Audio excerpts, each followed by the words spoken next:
Hello, friends. Did you know that nearly 80% of those who watch my videos aren't subscribed? If you enjoy the content, I'd truly appreciate it if you hit that subscribe button. It helps a lot.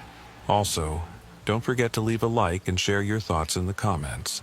Your interaction not only supports the channel's growth, but also helps these stories reach more people.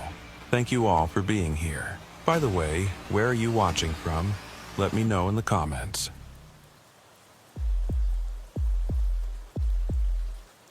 Lenora Pike's night shift always started with the same ritual. She'd clock in at 11 p.m. sharp, swipe her badge through the security reader in the back entrance, and ride the elevator up while the fluorescent lights hummed their familiar tune above her head. Third floor, second door on the right. The 911 call center's lighting was always a little too bright for her liking, made her eyes ache after the first couple of hours, left that dull throb behind her temples that wouldn't quit until her shift ended at 7. But after 6 years working nights, she'd learned to live with it the same way she'd learned to live with the coffee that tasted like burnt rubber and the ergonomic chair that squeaked every time she leaned back. She dropped her bag beside her workstation and logged into the CAD system. Computer-aided dispatch, the backbone of every 911 center in the country. Though half the time the software acted like it was running on a calculator from 1987. The screen flickered to life, displaying the county map with its scatter of incident markers already dotted across the grid. Fridays were always busy, even in a mid-sized city like Millbrook. Domestic disturbances, drunk and disorderlies, the occasional armed robbery. She pulled her headset on and adjusted the microphone, then clicked herself available for calls. The first 2 hours passed in the usual blur. A fender bender on Route 9, no injuries. A noise complaint from the apartment complex on Ashland where the college kids lived. They'd be back there before sunrise, guaranteed. An elderly man who'd fallen in his bathroom and couldn't get up. His voice thin and embarrassed as Lenora kept him talking while the ambulance made its way through the grid of residential streets. That one always got to her. The old folks living alone with nobody to check on them. She stayed on the line until the paramedics knocked on his door, heard the relief flood through his voice when he said, "They're here, thank you, sweetheart." Around 1:30 a.m., things quieted down. Marlowe Fitch, working the adjacent workstation, swiveled his chair toward her and held up a granola bar. "Want half? I'm never going to finish this thing." Lenora shook her head, tapping her thermos of coffee. Marlowe shrugged and went back to his crossword puzzle, the kind of calm that only came during the dead hours between bar closing and sunrise. The overnight supervisor had disappeared into his office, probably catching a quick nap before the inevitable 3 a.m. rush when the bars let out and people started making terrible decisions. That's when the call came through. The line clicked active, and Lenora's screen populated with a phone number, an address on Berkshire Lane, one of the older neighborhoods, tree-lined streets and houses built in the 70s. 911, what's your emergency? She kept her voice level, professional, the way the training manual demanded. Stay calm. Get the information. Dispatch the appropriate units. He's going to kill me.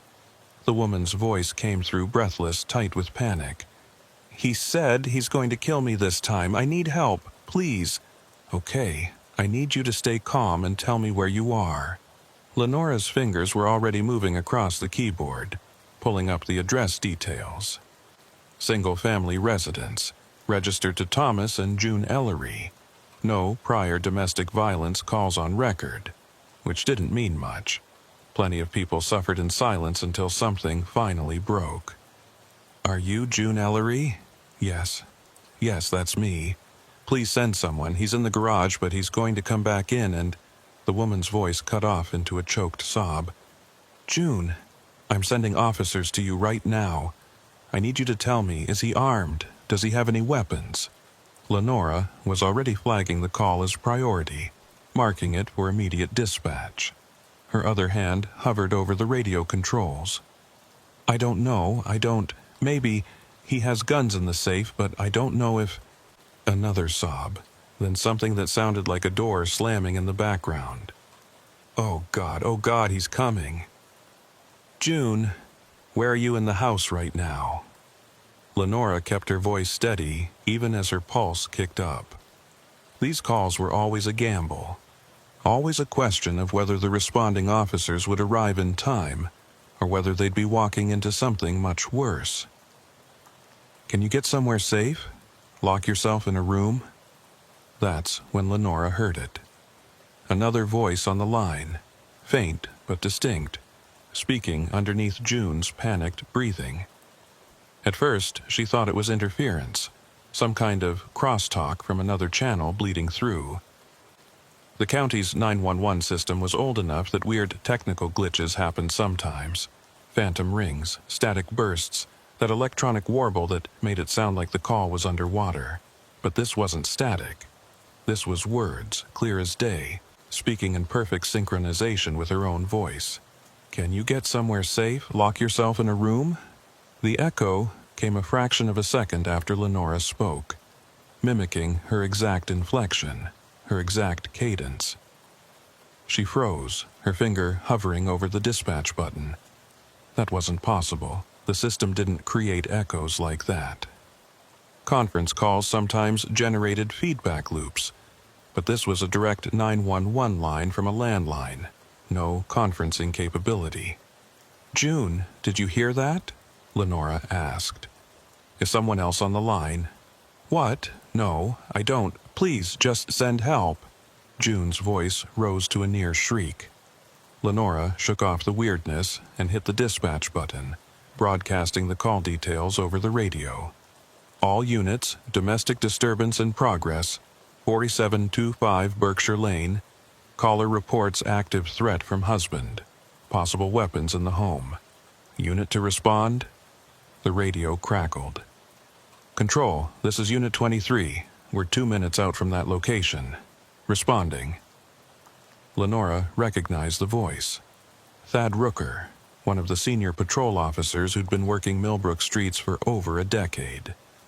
If anyone could handle a volatile domestic, it was Rooker. Copy that, Unit 23. Caller is June Ellery, female resident, reports husband Thomas is threatening her. Proceed with caution. 10-4, control. Lenora turned her attention back to June. Okay, June. Officers are on their way. They'll be there in less than 2 minutes. I need you to stay on the line with me. Where's your husband right now? I don't know. I heard the garage door, but I can't see. June's voice dissolved into ragged breathing. I'm in the bedroom. I locked the door, but it's just a button lock. He can get through it. Okay, that's good. You did the right thing. Stay in the bedroom. Stay away from the door. Don't open it for anyone except the police. They're almost there. The echo spoke again, a millisecond after Lenora finished her sentence. They're almost there. This time, Lenora heard it clearly, unmistakably. The voice wasn't coming from the caller's end. It was coming from somewhere inside the system itself, riding along the same channel, synchronized perfectly with her own speech. She glanced over at Marlowe, but he was absorbed in his crossword, oblivious. The supervisor's office door remained closed. Control, this is Unit 23. We're on scene at 4725 Berkshire Lane. Rooker's voice cut through her confusion. Residential area, single-family home, lights on inside. No signs of disturbance visible from the street. Copy, Unit 23. Caller is still on the line, reports she's locked in the bedroom. Husband's location unknown inside the residence. 10-4. We're approaching the front door now. Lenora heard June gasp.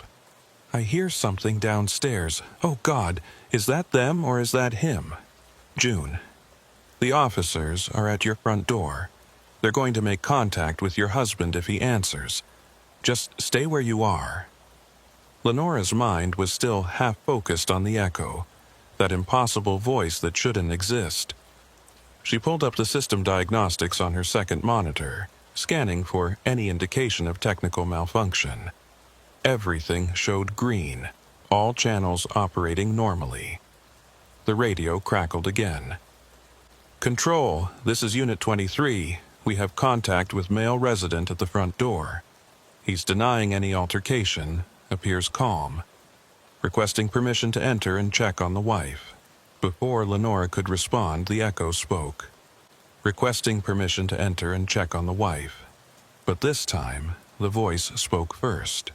A fraction of a second before Rooker's words came through the radio, the echo had already said them, perfectly synchronized, perfectly timed.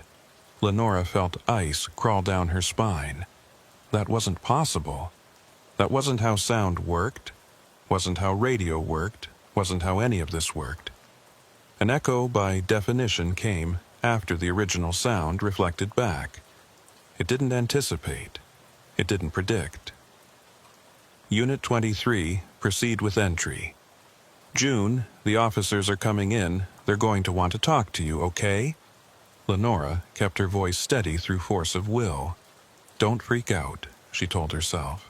Technical glitch, something wrong with the recording buffer, some weird artifact of the digital system. It would show up in the logs later, and the tech guys would explain it with words like latency and packet loss, and she'd feel stupid for letting it rattle her. "Okay," June whispered. "Okay, I hear them talking to Tom. He sounds normal. He always sounds normal after." "After what, June? After he gets like this? After he—" The woman's voice fractured. "He choked me 2 months ago. I didn't call because he said he'd kill me if I did. But tonight he said it again. Said he was going to finish it. And I had to." Lenora's heart sank. Another case that had been building for months, maybe years, hidden behind closed doors until it finally erupted. "You did the right thing calling, June. The officers are there now. They're going to help you." Through the phone, Lenora could hear muffled voices, deeper tones that had to be Rooker and his partner, higher pitches that sounded like argument. The radio remained silent, which meant Rooker hadn't updated his status yet. Standard procedure for a domestic check: make sure everyone was separated and safe before reporting back to dispatch. Then the lights went out. Not in the call center. The fluorescent panels above Lenora's head continued their steady buzz. Marlowe's workstation monitor continued glowing beside her. But she heard June gasp, heard the sudden shift in the ambient sound on the call. "The power just went out," June said. "The whole house just went dark." The radio burst to life. "Control, this is Unit 23. We just lost power in the residence. Battery backup on the security system kicked in, but the main lighting is down. Husband says it's a circuit breaker issue. He's heading to the basement to check it. We're maintaining visual on both parties, no separation. Copy, Unit 23. Lenora logged the update, but something felt wrong. Circuit breakers didn't usually kill power to an entire house unless something catastrophic happened. And the timing seemed too convenient, right when officers were inside making contact. The echo whispered. "We're maintaining visual on both parties. No separation." Again, the voice came first. A full second before Rooker spoke, the echo delivered his exact words with his exact intonation, and Lenora felt her stomach clench with genuine fear. This wasn't a technical glitch. Technical glitches didn't predict the future. Technical glitches didn't know what someone was about to say before they said it. She pulled her headset off and stood up, moving quickly to Marlowe's workstation. "Hey, are you picking up anything weird on your calls? Any echo? Any interference?" Marlowe looked up from his crossword. "Weird how? I haven't had a call in 20 minutes. "Never mind." Lenora returned to her station, pulling the headset back on.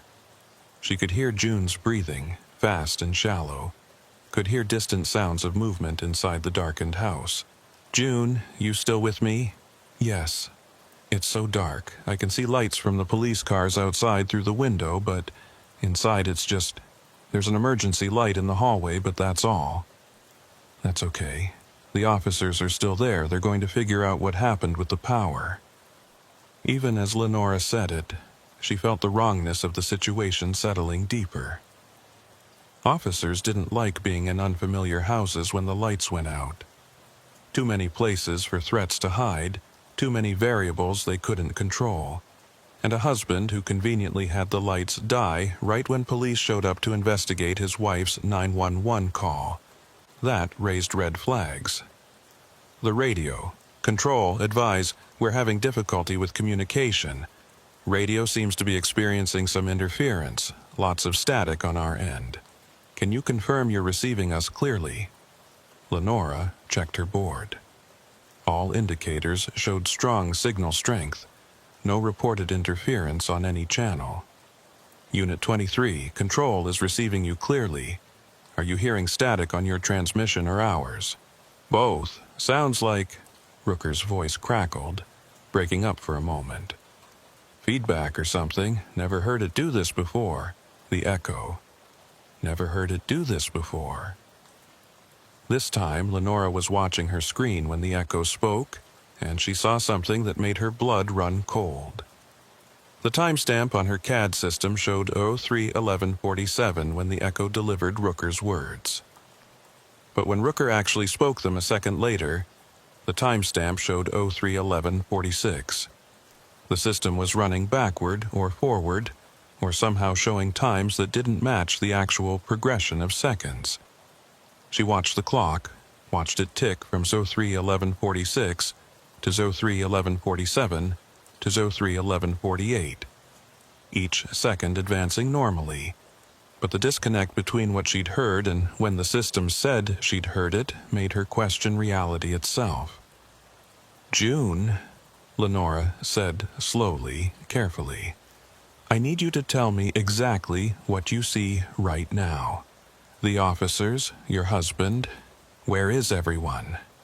Tom went downstairs to the basement. One officer went with him and the other one stayed up here with me. She's nice. She's asking me questions about what happened. June's voice had steadied slightly, the immediate panic ebbing now that police were present. "She says I might have bruising on my neck from earlier when he grabbed me." "That's good, June. Let her take care of you." Lenora pulled up the unit details on her screen. Unit 23 was showing as still on scene, status code indicating they were conducting an investigation. Everything looked normal in the CAD system. No error messages, no warnings. But that timestamp anomaly gnawed at her. She checked the master clock in the corner of her screen. 03:12:03. The call timer showed June had been on the line for 8 minutes and 42 seconds. Math that should have been simple, should have been automatic, suddenly felt uncertain. Through June's phone, Lenora heard the female officer speaking in the background, low and reassuring tones. Then male voices from somewhere below, probably Rooker and Thomas Ellery in the basement dealing with the power issue. Everything sounded routine, controlled. Exactly the way these calls were supposed to resolve once officers got on scene and separated the parties. Then June screamed. Not a scream of fear, but of shock, sharp and sudden. The phone clattered like she'd dropped it, and Lenora heard confused shouting in the background. The female officer yelling, "Sir, stop, police!" And then a sound that Lenora had heard too many times on 911 calls. The sound of bodies colliding, furniture scraping across floor, the chaos of violence erupting. "Unit 23, what's your status?" Lenora hit the emergency button that flagged all available units. "All units, possible 10-10 at 4725 Berkshire Lane. Officers may need assistance." The radio exploded with static, a shrieking whine that made Lenora tear the headset away from her ear. Through the noise, she could barely make out Rooker's voice. "Need backup now. Suspect is..." Then more static, then nothing.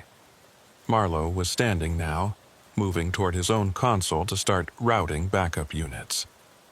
The supervisor burst from his office, already reaching for his radio. "What's happening?" "Domestic turned violent. Unit 23 is in trouble." Lenora's training took over, pushing aside the fear and confusion. She broadcast again. "All units, 1033 at 4725 Berkshire Lane. Officer needs emergency assistance. Multiple units respond." The radio cleared for a moment and Rooker's voice came through, tight with exertion. "Control. Suspect grabbed my partner's weapon. We are in pursuit through the residence. Send everyone you have." Before Lenora could respond, the echo spoke, "Send everyone you have."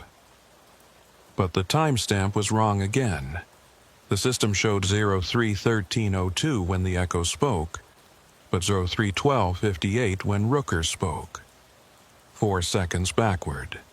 4 seconds of words spoken before they were actually said. And Lenora felt reality sliding sideways, felt the ground beneath her becoming uncertain. Units were calling in on the radio now, multiple cars responding code 3 with lights and sirens. 3 minutes out, 2 minutes out, coming from all directions to converge on that address on Berkshire Lane, where something had gone terribly wrong. Lenora tried to pick up the call with June, but the line had gone dead. Either disconnected or the phone had been destroyed in the struggle. "Unit 23, report your status," Lenora transmitted, trying to keep the shake out of her voice. Static answered her, just static, and underneath it something that might have been breathing, might have been wind, might have been nothing at all. Then Rooker's voice, but different now, tight and wrong. "Control. We have... Situation is, the transmission broke up, reformed, broke again. In the basement, generator fumes, can't breathe, need... Unit 23. Did you say generator fumes? Is there a generator running in the basement?" Carbon monoxide, Lenora thought. Power goes out. Someone starts a generator indoors without ventilation. Everyone dies quietly without even realizing what's happening. She'd handled those calls before, tragedies that unfolded in silence. Negative. No generator visible. But smell is... Rooker coughed. The sound harsh even through the radio's compression. Something electrical burning, lots of smoke. We're attempting to evacuate all parties. The echo, a whisper now. We're attempting to evacuate all parties. Timestamp, 03:13:45 for the echo, 03:13:42 for Rooker. 3 seconds ahead. The system was dying, Lenora thought. Some critical failure in the recording buffer, in the transmission processing, something that was making time itself unreliable. Or she was losing her mind. Either option seemed equally plausible at this point. More units called in, arriving on scene. Backup poured into that residential street. Cars blocking both ends of Berkshire Lane. Officers coordinating with the SWAT call-out since this had escalated to a potential hostage situation. But Lenora's attention remained fixed on the timestamps, on those impossible numbers that kept sliding backward and forward like the system couldn't decide when things were actually happening. Marlowe leaned over. "You okay? You look pale." "I'm fine," Lenora lied. "Just, this call's weird, really weird." "They're all weird at 3 a.m., Marlowe said, trying for levity. But his eyes showed concern, the kind you got when a partner started showing stress cracks. The radio. "Control, this is Unit 38, we're inside the residence. Power is still out. We're using flashlights. We found one officer down on the second floor. Looks like she took a blow to the head. She's responsive, but dazed. Second officer and the 2 residents are unaccounted for." Lenora logged the information, her fingers moving automatically across the keyboard even as her mind raced. Officer down, 2 residents and Rooker missing. The house had a basement, Rooker had said. Maze of rooms down there, probably, One of those old 70s layouts with wood paneling and drop ceilings and plenty of places to hide or be trapped. "Unit 38, are you able to access the basement?" Lenora asked. "Stand by." A pause, then, "Negative control. Basement door is blocked from the inside, and we're getting that smell now too. Like burning insulation or melting plastic. Fire department has been notified. Fire is en route. ETA 3 minutes. Lenora checked the map. Saw the fire units closing in on the address. Unit 38. Evacuate the injured officer and secure the perimeter. Do not enter the basement until fire can assess for hazmat. 10-4 control. The echo waited until Lenora finished speaking, then delivered its verdict. Do not enter the basement until fire can assess for hazmat. Same words, same voice, but this time the timestamp showed 03:14:02, and when Lenora glanced at the master clock, it showed 03:14:05. The echo had come from 3 seconds in the past, speaking words that Lenora hadn't said yet, but apparently already had said, and the contradiction made her head throb. She pulled up the call recording logs, searching for the audio file of June Ellery's 911 call.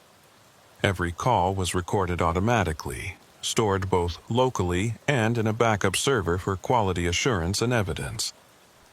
The file showed in the system, marked with the correct timestamps for when the call began and when it disconnected. Lenora clicked play, listened to her own voice saying 911, "What's your emergency?" followed by June's panicked response. But she didn't hear the echo. The recording was clean, just her and June, no mysterious second voice mimicking her words. Either the echo had never existed, a hallucination, a stress response, her mind playing tricks after too many overnight shifts, or it existed somewhere outside the recording system, somewhere the digital files couldn't capture. Lenora, the supervisor, was standing behind her now, his hand on her shoulder. "Fire is on scene. They're setting up to make entry into the basement. Ambulance already transported the injured officer to County General. She's going to be fine. We just need to focus on finding Rooker and the 2 residents." Lenora nodded, not trusting her voice. Her headset felt heavy, the weight of it wrong somehow, like it was pressing too hard against her skull.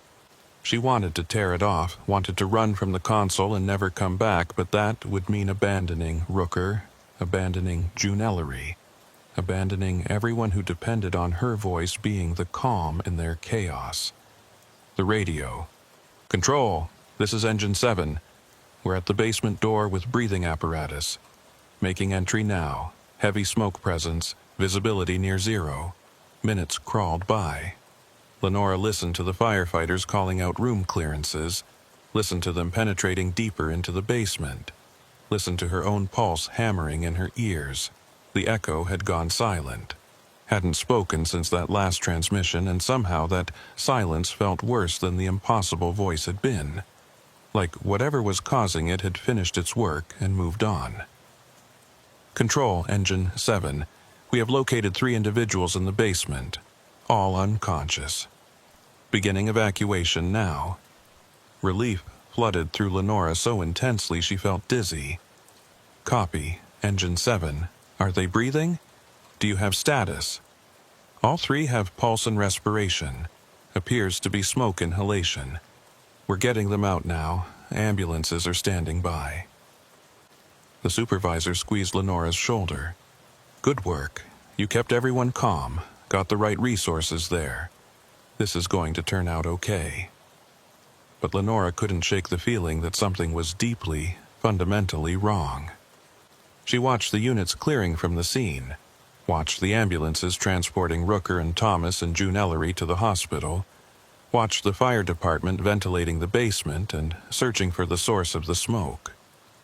Everything was resolving the way these calls were supposed to resolve, with professionals doing their jobs and people surviving what should have killed them. Then the first anomaly report came through. One of the officers on scene had uploaded his body camera footage to the evidence server, standard procedure for any incident involving officer injury. The IT system flagged it immediately. The timestamp on the video didn't match the CAD logs. According to the officer's body camera, they'd entered the residence at 03:08:14.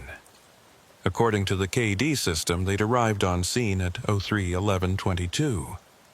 A 3-minute discrepancy, except Lenora had been listening to the radio traffic the entire time. She knew when Rooker had arrived, when he'd made entry, when everything had gone wrong. The KD system had to be right. Except when she checked Rooker's body camera footage, it showed the same thing. His camera's timestamp showed 03:08:47 when he keyed his radio to say, "Control, this is Unit 23, we're on scene."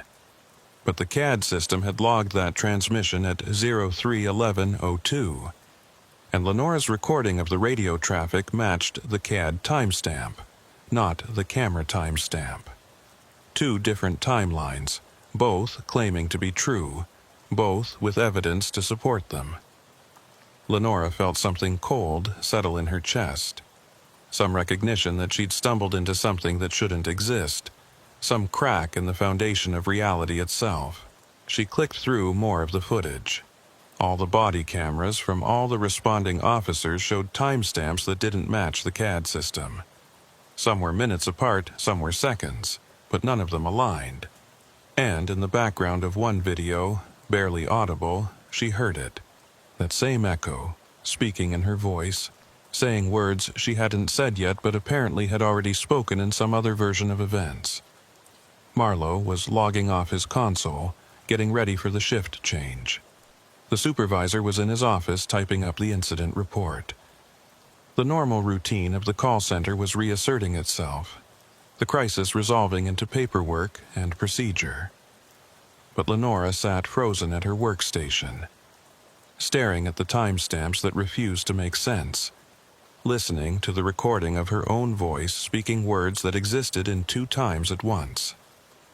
The master clock showed 3:17:35, or maybe it showed 3:14:22, or maybe time itself had become negotiable, and the only thing Lenora knew for certain was that somewhere in the basement of 4725 Berkshire Lane, something had broken that went deeper than a circuit breaker, deeper than a technical malfunction. The echo spoke one last time, so faint she almost missed it. Something had broken. But when she checked the master clock, it showed 03:11:08. 6 minutes before she'd heard the words. 6 minutes before the impossible voice had delivered its final message. Lenora pulled off her headset and stood up, her legs shaky. She needed air, needed to step away from the console, needed to find some anchor point in reality that made sense. But as she walked toward the break room, she heard Marlowe call out, "Hey Lenora, you okay? You've been standing there staring at your screen for like 10 minutes. She turned back. The master clock showed 03:17:35. Marlowe was sitting at his console exactly where he'd been moments ago, crossword puzzle open in front of him. The supervisor's office door was closed, had never opened. None of what she'd just experienced had happened. Or it had happened, but in a different timeline, a different version of the night that had somehow bled through into this one. "I'm fine," Lenora said, her voice steady through force of will. "Just tired." But she wasn't fine, and somewhere in the basement at 4725 Berkshire Lane, Thad Rooker was still responding to a domestic disturbance call. June Ellery was still locked in her bedroom, and time itself was eating its own tail. Thad Rooker had been a cop for 13 years, and in that time he'd learned to trust his instincts above almost everything else. Instincts told him when a traffic stop was about to go sideways, when a suspect was carrying, when a domestic call was going to end with someone in handcuffs or someone in a body bag. So when he pulled up to 4725 Berkshire Lane at 03:11 and felt that familiar twist in his gut, he knew this wasn't going to be a standard call. The house looked normal enough. Two-story colonial with white siding, detached garage, small front yard with a maple tree that probably turned brilliant orange every October. Porch light was on, casting a warm yellow glow across the front steps. A few interior lights visible through the windows. Nothing that screamed danger, nothing that justified the tension crawling up Rooker's spine. But he'd learned a long time ago that the worst calls always looked the most normal from the outside. His partner for the night was Keaton Sorrell, fresh out of the academy with maybe 6 months on the street. Good kid, eager to learn, but still had that rookie tendency to see the best in people until reality knocked it out of him. Rooker caught Sorrell's eye as they stepped out of the cruiser. "Stay sharp on this one. Dispatch said the husband has weapons in the home, and the wife sounds scared. That's a bad combination." Sorrell nodded, his hand drifting toward his service weapon in that unconscious gesture rookies did when they were nervous. "You think he's still going to be aggressive with us here? Some guys get calmer when badges show up. Some guys get worse." Rooker approached the front door, noting the way the curtains in the living room window shifted slightly. Someone was watching. "Let me do the talking initially. You focus on watching body language, looking for weapons, keeping track of exits." The door opened before Rooker could knock. Thomas Ellery stood in the doorway, mid-40s with graying hair and wire-rimmed glasses, wearing khaki pants and a polo shirt like he'd just come from a golf course. He looked confused more than anything, his expression one of polite bewilderment. "Officers, is there a problem?" Rooker kept his voice neutral, professional. "We got a 911 call from this address. Your wife called and said she was in danger. We need to come inside and make sure everyone's okay." Something flickered across Thomas's face. Irritation, maybe, or embarrassment. "I'm sorry you came out here for nothing. My wife and I had a disagreement earlier, but everything's fine now. She must have overreacted." "I'm sure that's true, sir, but we still need to speak with her directly. It's department policy." Rooker took a half step forward, not aggressive, but making it clear he wasn't leaving. "We just need a few minutes to make sure she's safe, then we'll be out of your hair." Thomas hesitated, then stepped back and opened the door wider. "Of course, she's upstairs. I'll go get her." "Actually, sir, we need you to stay down here with us. My partner will go up and speak with your wife." Rooker moved into the foyer, Sorrell following close behind. The house smelled like coffee and something floral. Air freshener, probably. The kind people used to cover up other smells. The living room was tidy, almost aggressively so. No clutter, no personal items scattered around. Everything in its designated place. In Rooker's experience, houses this clean either belonged to people with OCD or people who were hiding something. Sorrell headed for the stairs while Rooker stayed with Thomas in the living room. The husband sat down on the couch, his posture relaxed, hands folded in his lap. "This is really embarrassing, officer. My wife's been under a lot of stress lately, work, family issues. Sometimes she gets dramatic about things." Rooker had heard variations of this speech 100 times. The wife overreacted. The wife was dramatic. The wife was stressed. It was always the wife's fault, never the husband's. "What exactly were you and your wife arguing about tonight, Mr. Ellery?" "Honestly, I don't even remember. Something trivial. We raised our voices, then we both cooled off. That's marriage, right?" Thomas smiled, inviting Rooker to join him in this man-to-man understanding of how women could be. Rooker didn't smile back. "Your wife told our dispatcher that you threatened to kill her. That's not trivial, sir." The smile faded. "I never said that. She's confused. Like I said, she's been stressed." Before Rooker could respond, Sorrell's voice came from upstairs, tense and careful. "Rooker, can you come up here?" Rooker kept his eyes on Thomas. "Stay here, sir. Don't move from that couch." Then he climbed the stairs, hand resting on his weapon, adrenaline starting to spike the way it always did when a call shifted from routine to potentially dangerous. Sorrel was standing in the hallway outside a closed door, his expression grim. "The wife's in there. She won't open the door with him in the house. She's terrified, Thad. Like genuinely terrified. And she's got marks on her neck. I could see them through the crack in the door." Rooker felt his jaw tighten. Marks on the neck meant strangulation, which meant this had escalated beyond a verbal argument. Strangulation in domestic cases was one of the biggest predictors of eventual homicide. "Okay, I'm going to call this in, get a supervisor rolling. You stay up here with her, don't let the husband come anywhere near this door." He keyed his radio. "Control, this is Unit 23. We're going to need a supervisor at this location. We have visible injuries on the victim and the husband is downstairs. Situation is controlled, but I want someone here before we transport anyone." The dispatcher's voice came back, professional and calm. Lenora, he thought her name was. "Copy, Unit 23. Supervisor is en route. ETA 10 minutes. 10-4, control." Rooker started back down the stairs, mentally preparing for the conversation he was about to have with Thomas Ellery. These conversations never went well. You couldn't arrest someone just for arguing with their spouse, but once there were visible injuries, once there was evidence of assault, everything changed. And guys like Thomas, educated, middle class, respected in their community, they never thought the rules applied to them.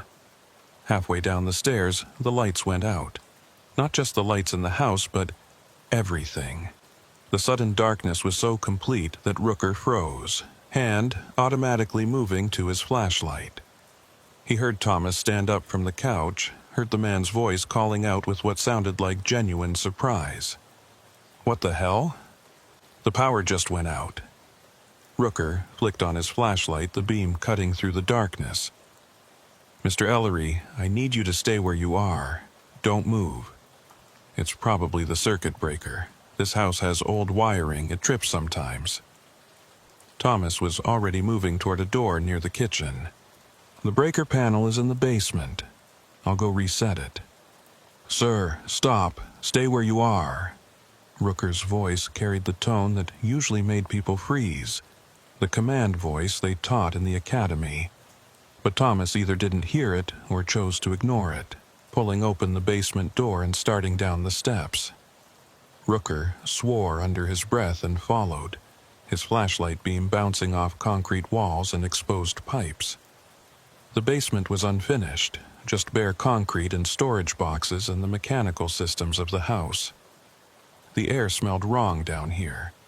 Not musty like most basements, but chemical. Sharp and acrid, like burning plastic or overheated wiring. "Mr. Ellery, stop moving and talk to me." Rooker swept his light across the basement, trying to locate the man. The beam caught Thomas standing near the far wall, but something about his posture had changed.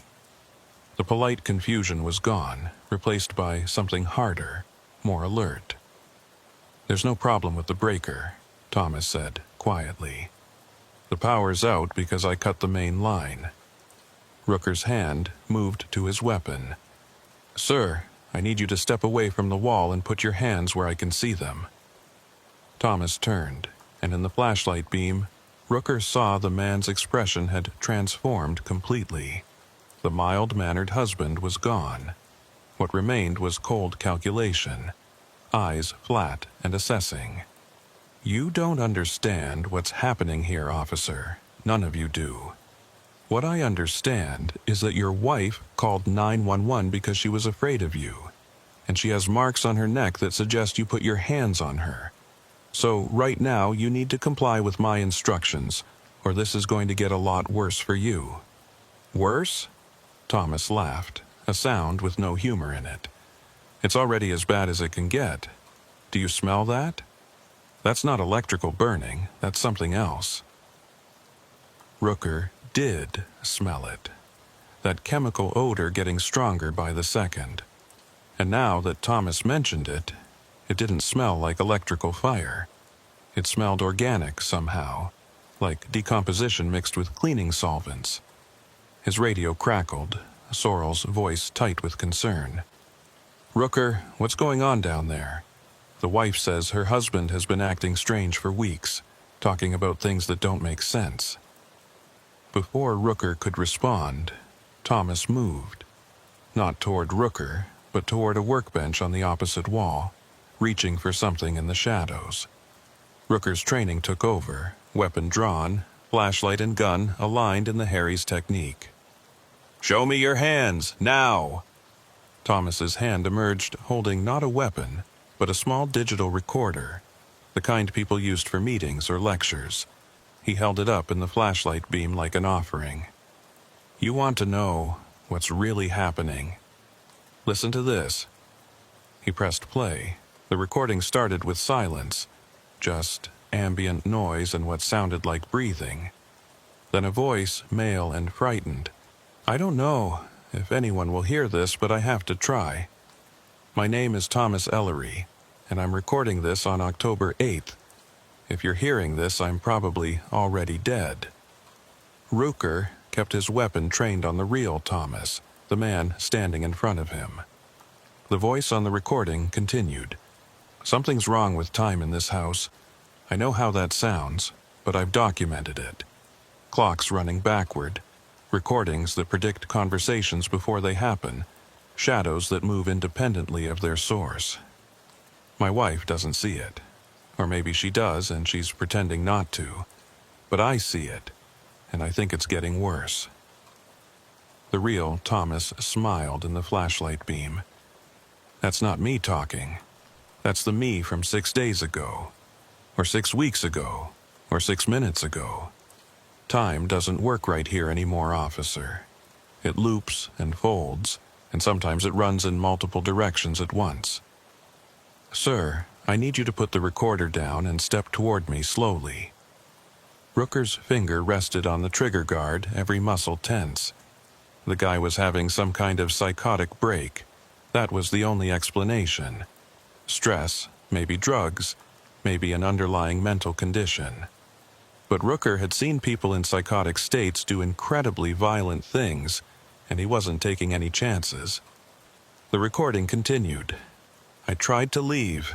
I packed a bag and got in my car and drove away. But I ended up back here.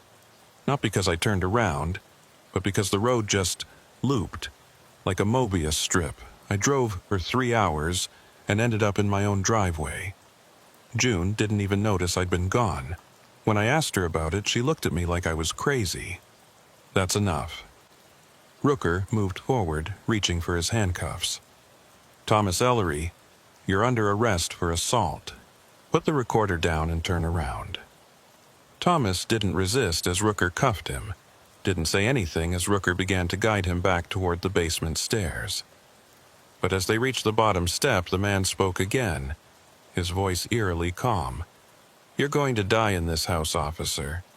Not today, maybe. But you've been here now. You've been exposed to whatever's wrong with this place.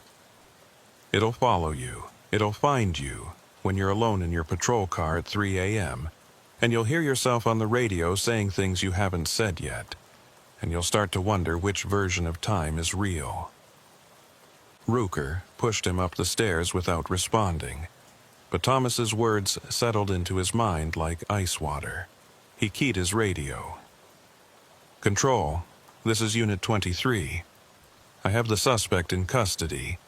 He's been acting erratically, possible mental health crisis. Request an ambulance for psychiatric evaluation." The radio crackled with heavy static, worse than before. Through the interference, Lenora's voice emerged, distorted and strange. "Copy, Unit 23. Ambulance is already responding." The words stretched and compressed like an audio file being corrupted in real time.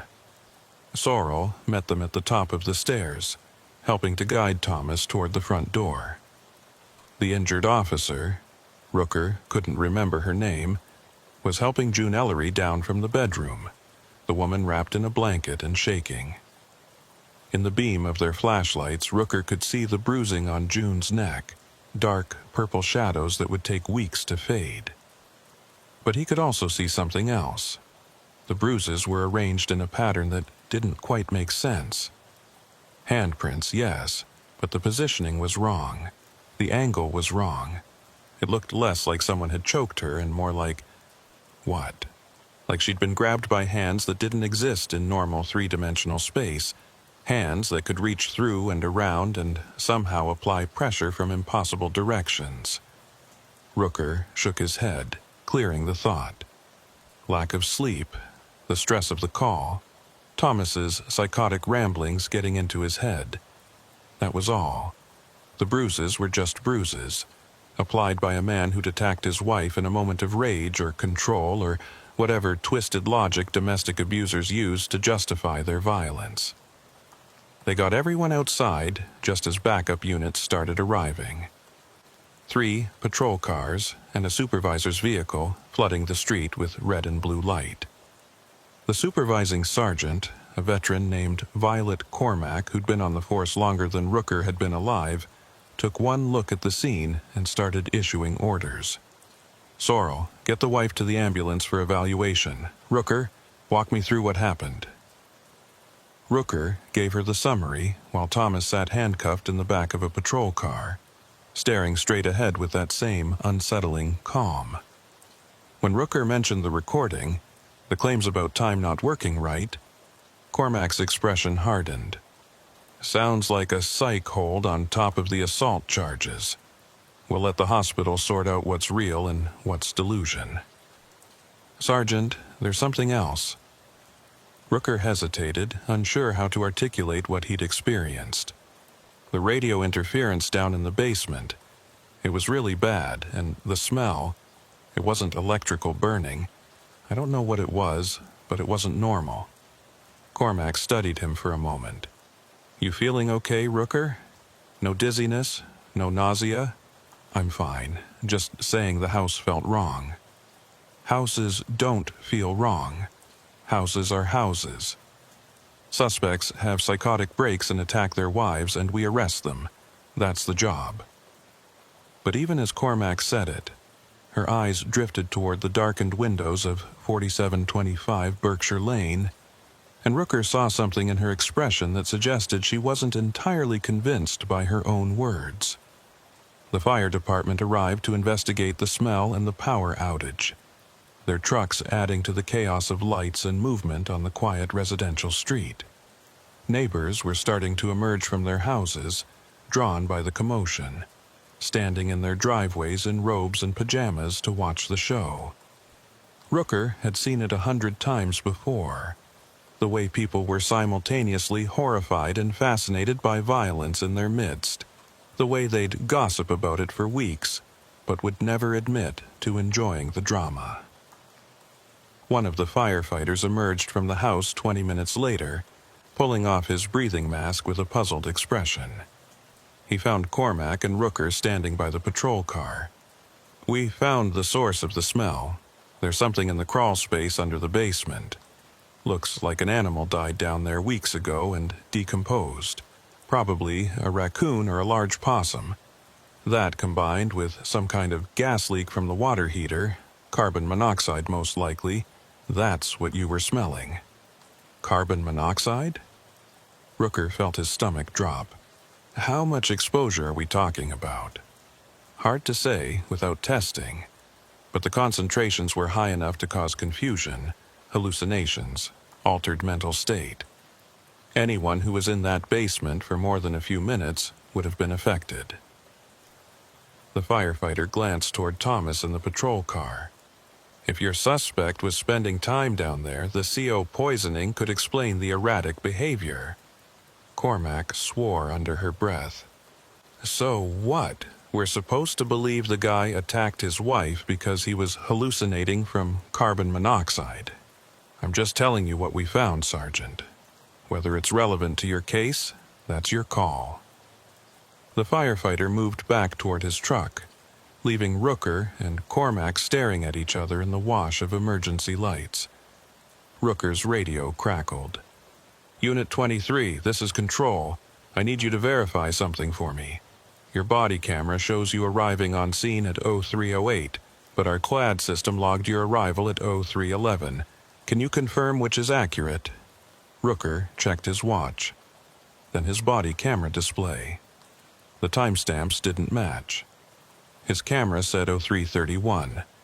His watch said 0334. The patrol car's dashboard clock said 0329. "Control, I'm showing multiple different times across my equipment. What's the master clock showing?" Silence for a long moment. Then Lenora's voice came back, strained and uncertain. "The master clock is... I don't know, Rooker. It's showing different times depending on when I look at it. 1 second it says 0332, then I blink and it says 0328. Something's wrong with the system." Cormac grabbed the radio from Rooker's belt. "Control, this is Sergeant Cormac. Are you saying there's a malfunction with the dispatch center's timekeeping equipment?" "I don't know what I'm saying, Sergeant. I just know the timestamps aren't making sense anymore. And I keep hearing..." Lenora's voice cut off abruptly, replaced by static. "Control, repeat your last transmission." Cormac waited, but only static answered. She tried again, switching to different channels, but every channel gave the same result: white noise punctuated by occasional bursts that might have been words but were too distorted to understand. Rooker felt that twist in his gut again, stronger this time. He looked at the house, at its darkened windows, at the way the emergency lights seemed to bend wrong when they reflected off the glass. Thomas's words echoed in his mind. "You've been exposed to whatever's wrong with this place. It'll follow you." "Sergeant, I think we need to evacuate everyone from this immediate area. Get the ambulances, the fire trucks, everyone back at least a block." Rooker couldn't explain why he felt this urgency. Couldn't articulate the certainty that they needed to get away from 4725 Berkshire Lane right now, but every instinct he developed over 13 years was screaming at him to move. Cormac looked at him like he'd lost his mind. Evacuate? Based on what? A radio malfunction and some conflicting timestamps? Based on the fact that Thomas Ellery was right. Something's wrong with this house, with the space around this house. I can feel it, Sergeant, can't you? For a moment, Cormac's professional skepticism wavered. She glanced at the house again, and Rooker saw her shiver despite the mild October night. But then she shook her head, reasserting control. "We don't evacuate neighborhoods because of feelings, Rooker. We follow procedure. The fire department cleared the structure. The suspect is in custody. The victim is receiving medical attention. This call is resolved." But even as she said it, Rooker knew it wasn't true. Nothing about this call was resolved. Thomas was in the back of a patrol car, yes, but he was smiling now, staring at Rooker through the window with an expression that suggested he knew something the rest of them hadn't figured out yet. June was being loaded into an ambulance, but she kept looking back at the house with an expression that wasn't fear or relief, but something closer to longing, like part of her wanted to stay despite everything that had happened. And the house itself sat dark and silent, waiting. Rooker's body camera beeped, indicating it had reached storage capacity and stopped recording. He checked the display. According to the camera, it had been recording for 17 hours straight. Impossible, given that he'd started his shift less than 5 hours ago. The footage counter showed 61 gigabytes of data stored, which should have represented days of recording, not a single night's patrol. "Sergeant," Rooker said quietly, "you need to look at this." Cormac examined the camera display, her expression growing more concerned with each second. "That's not possible. These cameras have a maximum storage of 32 gigabytes. There's no way it could hold." She stopped, staring at the number as it continued to climb. 62 gigabytes, 63, 64. Sorrel approached from the ambulance, his young face pale in the emergency lights. Guys, the paramedics are saying something weird. June Ellery's injuries, the bruising on her neck, they're fading, like visibly healing while they're examining her. They're saying they've never seen anything like it. Rooker looked at Cormac, saw his own fear reflected in her eyes. The sergeant keyed her radio, trying once more to reach dispatch. Control, this is Sergeant Cormac at 4725 Berkshire Lane. We need immediate assistance from the County Technical Unit and possibly hazmat. We have multiple equipment malfunctions and unexplained medical anomalies. Request you advise the watch commander. The radio shrieked, a burst of feedback so loud that Cormac threw the device away from her. It landed on the pavement, still screeching, and through the electronic noise Rooker heard something that stopped his heart. His own voice saying, "Control, this is Unit 23. We're on scene at 4725 Berkshire Lane." But he hadn't keyed his radio. He was standing 10 feet away from the device lying on the ground, watching it broadcast his voice from an arrival that had happened, or would happen, or was happening in some other version of time 20 minutes ago. The emergency lights flickered, all of them synchronized, every red and blue strobe on every vehicle suddenly pulsing in perfect unison. The firefighters noticed, stopping their work to stare at the impossible coordination. The paramedics noticed, pausing in their treatment of June Ellery to look around with growing unease. And Thomas Ellery, still handcuffed in the back of the patrol car, started laughing. Rooker moved toward him on instinct, pulling open the car door. "What did you do? What's happening?" Thomas's laughter subsided into a smile, that same cold smile from the basement. "I didn't do anything, officer. The house did it. The house has been doing it for months, maybe years. We just never noticed until it got strong enough to affect more than clocks and recordings. Now it's affecting everything. Time, space, the boundary between what was and what will be. You came here to save my wife from me, but you can't save anyone from this. No one can." "From what? What is it?" "I don't know. A weak point, maybe. A place where the rules stop working. It started small, déjà vu, objects moving, that feeling like you've forgotten something important but you can't remember what. Then it got worse. Loops, echoes, multiple versions of the same moment existing simultaneously." Thomas leaned forward as far as the handcuffs would allow. "Do you know what it's like to have a conversation with your wife and then have the exact same conversation again an hour later?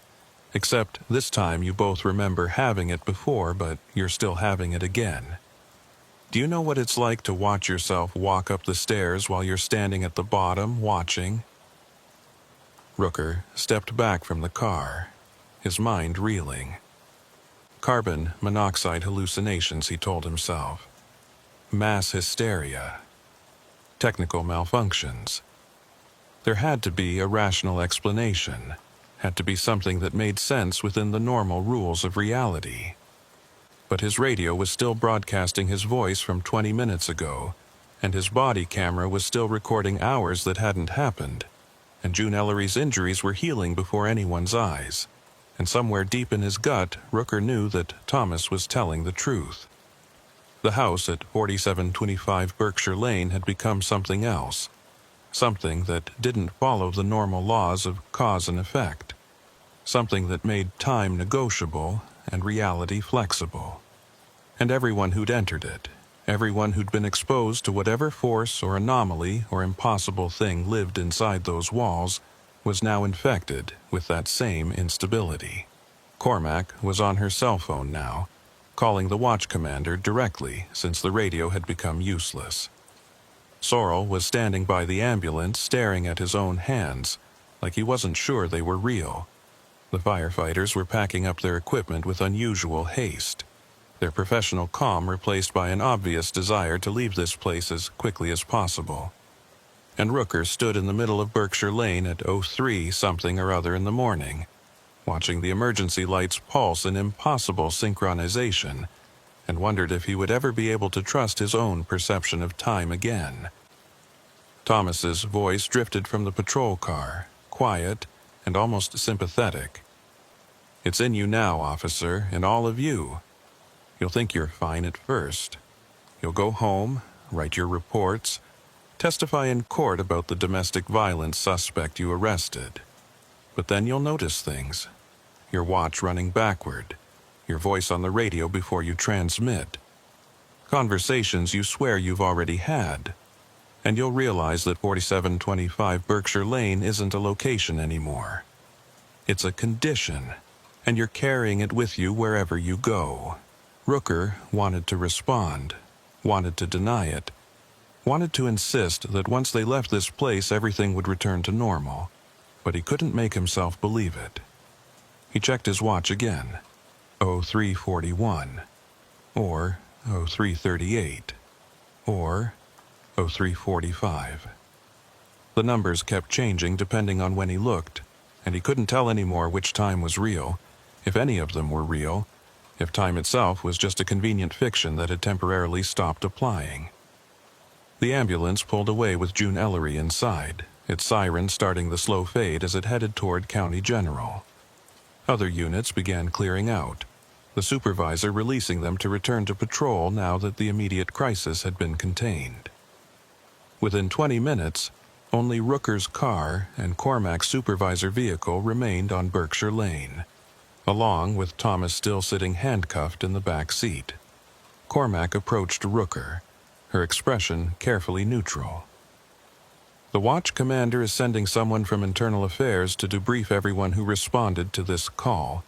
He wants to review all the body camera footage and figure out what went wrong with the equipment. And if it's not the equipment, if it's something else, then IA will figure that out too." But Cormac didn't sound convinced. She looked exhausted, older than she had when the shift started, like the past hour had aged her in ways that went beyond normal time. "Go home, Rooker. Get some sleep. We'll sort this out in the morning."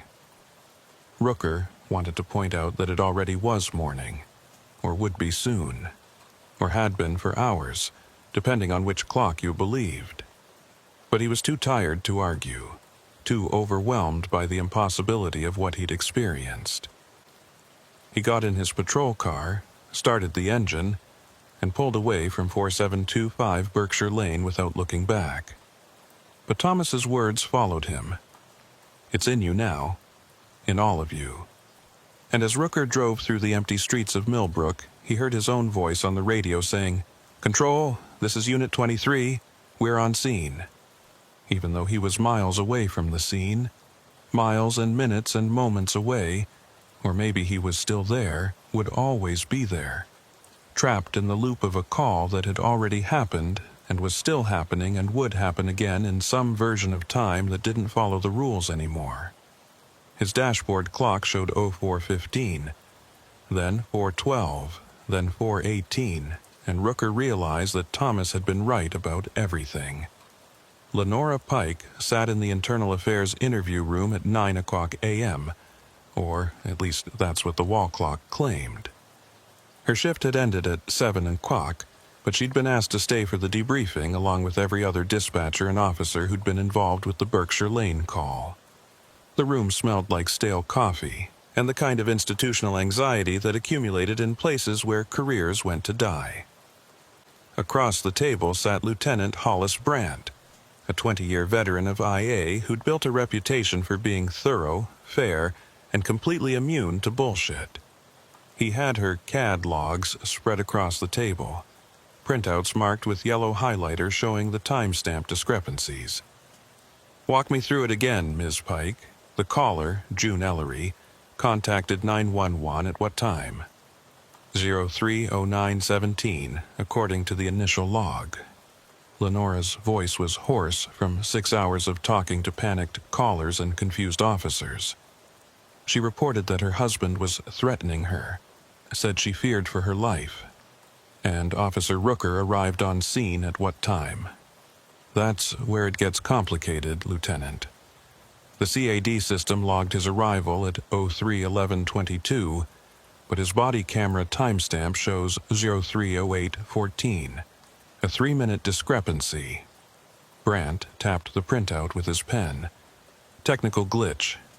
Body cameras lose sync sometimes, especially if the battery's been changed or the unit's been reset. That's what I thought at first. But then every responding unit showed the same discrepancy. 5 different body cameras, all showing times that didn't match our KD logs, all off by different amounts. Lenora pulled out her own notes, pages covered in frantic handwriting from the shift. Unit 23 was 3 minutes early. Unit 38 was 5 minutes early. The supervisor's vehicle was 2 minutes late, and the fire department's arrival time showed them on scene 4 minutes before they were actually dispatched. Brandt's expression remained neutral, but Lenora saw the flicker of concern in his eyes. "You're saying the fire department arrived before you called them?" "According to their equipment logs, yes. But according to our dispatch records, no. 2 different versions of events, both with documentation to prove they happened." "And the radio interference you reported? The echo you claimed to hear?" Lenora hesitated. This was the part that made her sound crazy, the part she'd debated leaving out of her statement entirely. But IA was going to pull the audio recordings anyway, and if there was any chance the echo had been captured on tape, she needed to address it now. I heard a voice on the line. My voice, repeating things I said, but with a slight delay. Sometimes the delay was after I spoke. Sometimes it was before you spoke. Brandt's tone was carefully neutral, the kind of neutrality that suggested he thought she was either lying or delusional. "You heard yourself say things before you said them. I know how it sounds, Lieutenant, I know. But I'm telling you what I experienced during that call. The echo started subtle, just a slight repetition that could have been feedback, but it got worse as the call progressed.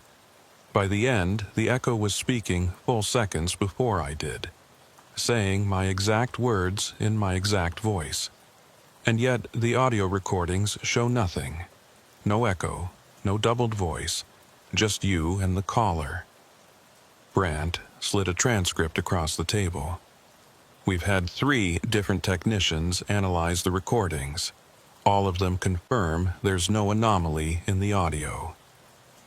Lenora stared at the transcript, at her own words rendered in clean black text without any indication of the impossible thing she'd heard. "Then either I'm losing my mind, or the recording system doesn't capture whatever's actually happening." "Which seems more likely to you, Miss Pike?" She wanted to say the recording system was flawed, wanted to insist that her perception was reliable, and the equipment was lying. But 6 years of working dispatch had taught her to trust documentation over memory, to believe the logs over any individual's recollection of events. People misremembered things all the time, especially under stress. Equipment didn't hallucinate. Except now the equipment itself was showing impossible data, timestamps that didn't align, recordings that predicted the future. So maybe equipment could hallucinate after all. Or maybe there was a third option that Lenora didn't want to consider. That something had happened at 4725 Berkshire Lane that didn't fit within normal parameters of reality. Something that affected perception and documentation in ways that made both equally unreliable. "I don't know what's more likely, Lieutenant. I just know what I experienced." Brandt closed the folder, his expression softening slightly. "You've been working nights for 6 years, Ms. Pike. That kind of schedule takes a toll on cognitive function, on perception, on mental health. The department offers counseling services. I'd recommend you take advantage of them." It was a dismissal dressed up as concern, a polite way of saying she was stressed and unreliable and needed to get her head straight before returning to active duty. Lenora felt anger flare in her chest, but she pushed it down. Getting defensive wouldn't help. Am I being placed on leave? Not at this time, but I am recommending you take at least 3 days off to rest. When you return, you'll be assigned to day shift for a 2-week evaluation period.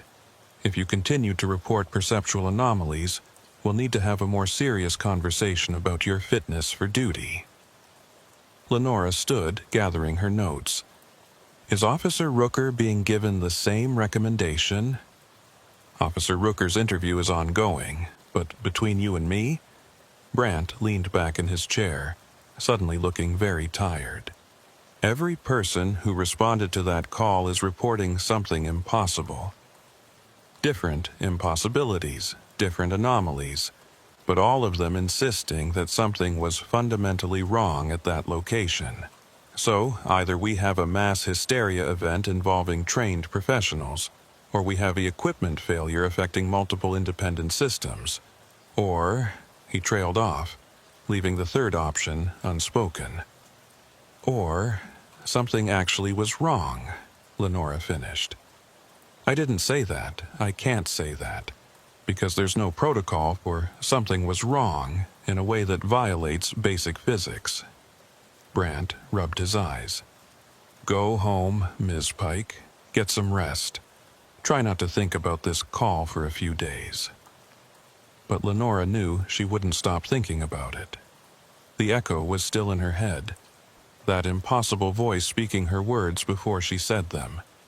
And she couldn't shake the certainty that it was still happening somehow, still echoing forward and backward through time, still speaking in her voice from moments that hadn't occurred yet or had already passed, or were happening simultaneously in multiple versions of reality. She left the interview room and headed for the parking structure, exhaustion settling into her bones. The morning sun was too bright after a night under fluorescent lights, making her squint as she walked to her car. Other officers and dispatchers were scattered around the parking structure, some just arriving for day shift, others leaving after their own IA interviews. She recognized Thad Rooker leaning against his personal vehicle, a decade-old pickup truck that had seen better days. He looked up as she approached, and Lenora saw the same exhaustion in his face that she felt in her own body. They tell you you're crazy too? He asked. They told me I need rest and counseling, which is the professional way of saying I'm crazy, yes.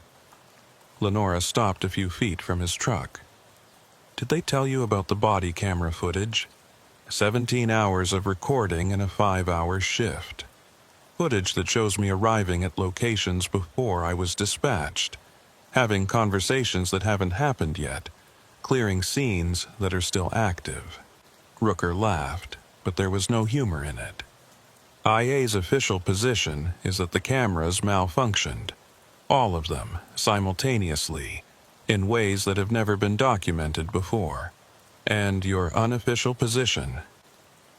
Rooker was quiet for a long moment, staring at the concrete wall of the parking structure. My unofficial position is that Thomas Ellery was telling the truth. Something happened to that house, something that broke the normal rules, and now it's in us. We carried it out when we left.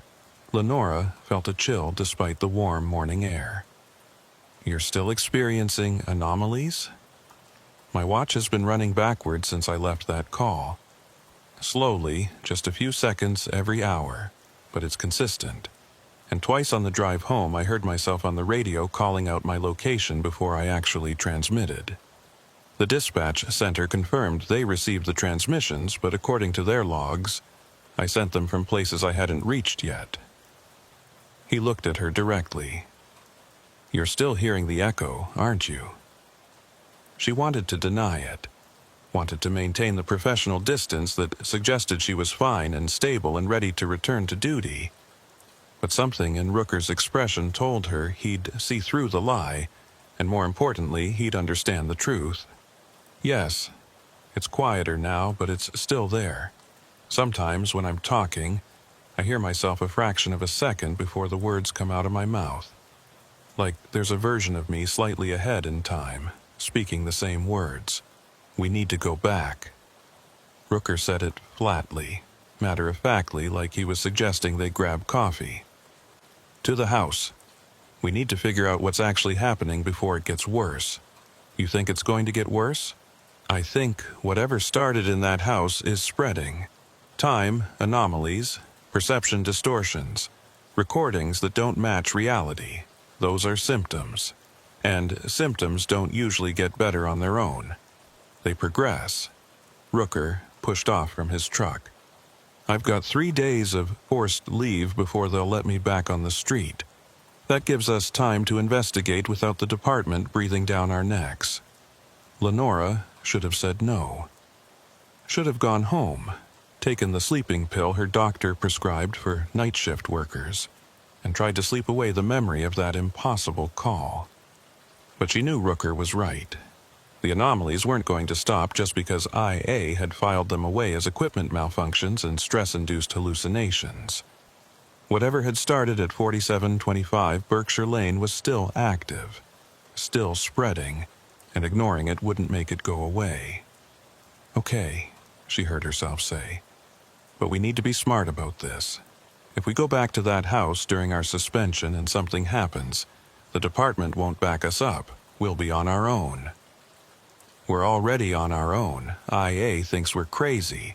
The watch commander thinks we're experiencing mass hysteria, and the equipment logs are being dismissed as technical failures. No one's investigating the actual house. Rooker pulled out his phone, scrolling through his contacts. But I know someone who might be able to help. Nadine Arledge works traffic operations. She's got access to traffic camera footage and automated license plate readers. If there's something unusual about the patterns of vehicles around that house, she'll be able to find it. 20 minutes later, they were sitting in a corner booth at a 24-hour diner 3 blocks from the station, waiting for Nadine Arledge to arrive. The place smelled like bacon grease and dishwater, populated by the kind of people who existed in the margins. Third-shift workers coming off their jobs, insomniacs nursing coffee until a reasonable hour, the homeless taking advantage of free refills and air conditioning. Lenora ordered coffee she didn't need and toast she wouldn't eat, just to justify occupying the booth. Nadine arrived 15 minutes later. A thin woman in her 40s with prematurely gray hair pulled back in a tight bun. She slid into the booth across from them, her laptop bag thumping onto the vinyl seat. "You both look like hell," she said by way of greeting. "We've had a long night," Rooker replied. "Did you get the information I asked for?" Nadine pulled out her laptop and opened it, angling the screen so they could all see. Traffic camera footage from the intersection nearest to 4725 Berkshire Lane, going back 6 months, and ALPR data from the license plate readers in that neighborhood. She pulled up a map showing the street layout, with red dots marking camera locations. "You want to tell me what I'm looking for?" "Anything unusual, patterns that don't make sense, vehicles appearing in places they shouldn't be, timestamps that seem off." Lenora leaned forward, studying the screen. "We think there's something wrong with that location. Something that affects electronic systems, and maybe more." Nadine's expression suggested she thought they were wasting her time, but she navigated through the database anyway, pulling up weeks of footage. "Define unusual for me, because I'm seeing normal suburban traffic patterns. People leaving for work in the morning, coming home in the evening, occasional delivery trucks and service vehicles." "Run the footage at high speed," Rooker suggested. "Sometimes patterns are easier to spot when you're not watching in real time." Nadine set the playback to 10x speed, and they watched days compress into minutes. Cars flowed past the intersection in their predictable rhythms, following the patterns of human routine. Morning rush, midday lull, evening rush, overnight quiet. Nothing unusual, nothing that suggested anything was wrong, until they reached footage from 3 weeks ago. Wait, stop. Lenora pointed at the screen.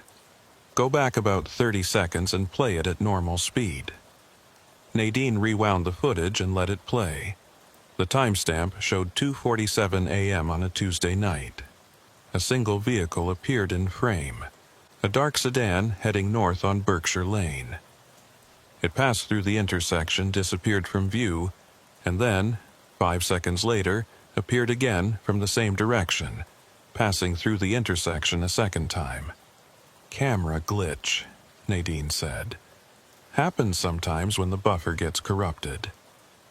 Keep watching, Rooker said quietly. The sedan appeared a third time, then a fourth, then a fifth, each time emerging from the same position off camera, passing through the intersection, and disappearing, only to reappear seconds later and repeat the loop. By the 8th repetition, Lenora could see details that shouldn't have been consistent. The driver's hand position on the steering wheel, identical across every loop. The exact angle of the car's trajectory, unchanged despite what should have been normal variations in human driving. That's not a camera glitch, Nadine said slowly. I don't know what that is. The sedan made its 15th loop through the intersection, and then suddenly there were two of them. The original car passed through, disappeared, and then reappeared along with the second identical sedan, both vehicles occupying the same intersection at slightly offset positions.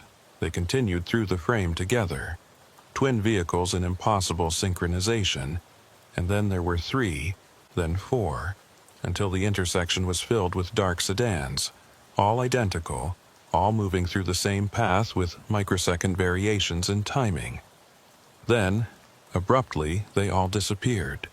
The intersection returned to empty nighttime streets, and the timestamp jumped forward by 3 minutes, as though the entire sequence had been excised from reality. Jesus Christ, Nadine whispered. I've been reviewing traffic footage for 8 years, and I've never seen anything like that. What the hell happened to that car? It got caught in a loop, Lenora said. Time folded over on itself, and the car just kept repeating the same moment over and over until there were multiple versions of it existing simultaneously. That's not possible. And yet, you just watched it happen. Rooker pointed at the screen. Can you track that vehicle? Get a plate number, find out who was driving? Nadine worked the controls, zooming in on the clearest image of the sedan before it began looping. The license plate was visible but distorted, the numbers shifting and changing each time she enhanced the image. The plate's not reading consistently. Sometimes it shows as HJK 4729, sometimes it shows as HJK 4792, sometimes completely different sequences. Like the vehicle itself doesn't have a stable identity. What about the driver? Can you get a clear shot of their face? Nadine isolated several frames showing the driver through the windshield. She enhanced them, sharpening the image until facial features became visible. Then she enhanced them further, and Lenora felt her stomach drop. The driver was Thomas Ellery. Not someone who looked like him, not a relative or doppelganger. It was unmistakably Thomas Ellery, the man who'd been arrested at 4725 Berkshire Lane just hours ago. The man who was currently in county lockup awaiting psychiatric evaluation. But this footage was from 3 weeks ago, which meant Thomas had been experiencing the time loops long before the night he'd attacked his wife. Or had he attacked her?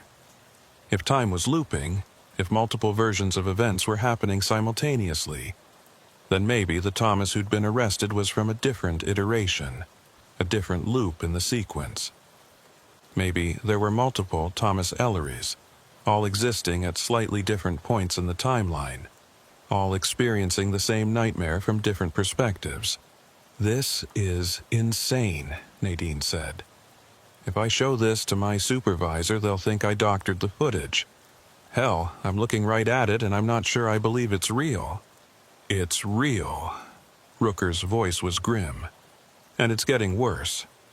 That footage is from 3 weeks ago. We need to check more recent data, see if the anomalies are increasing in frequency or intensity. Nadine pulled up footage from the past week. The loops were more frequent now, appearing almost nightly. Different vehicles, different drivers, but all showing the same pattern: repetition, multiplication, and then sudden disappearance. Sometimes the loops lasted only a few seconds. Sometimes they continued for minutes, creating dozens or hundreds of copies before collapsing back to a single reality. And the epicenter was always the same. Every loop originated from vehicles traveling on or near Berkshire Lane. Every anomaly radiated outward from 4725, affecting a gradually expanding radius that had grown from a single block to nearly a quarter mile over the past 3 weeks. "It's spreading," Lenora said.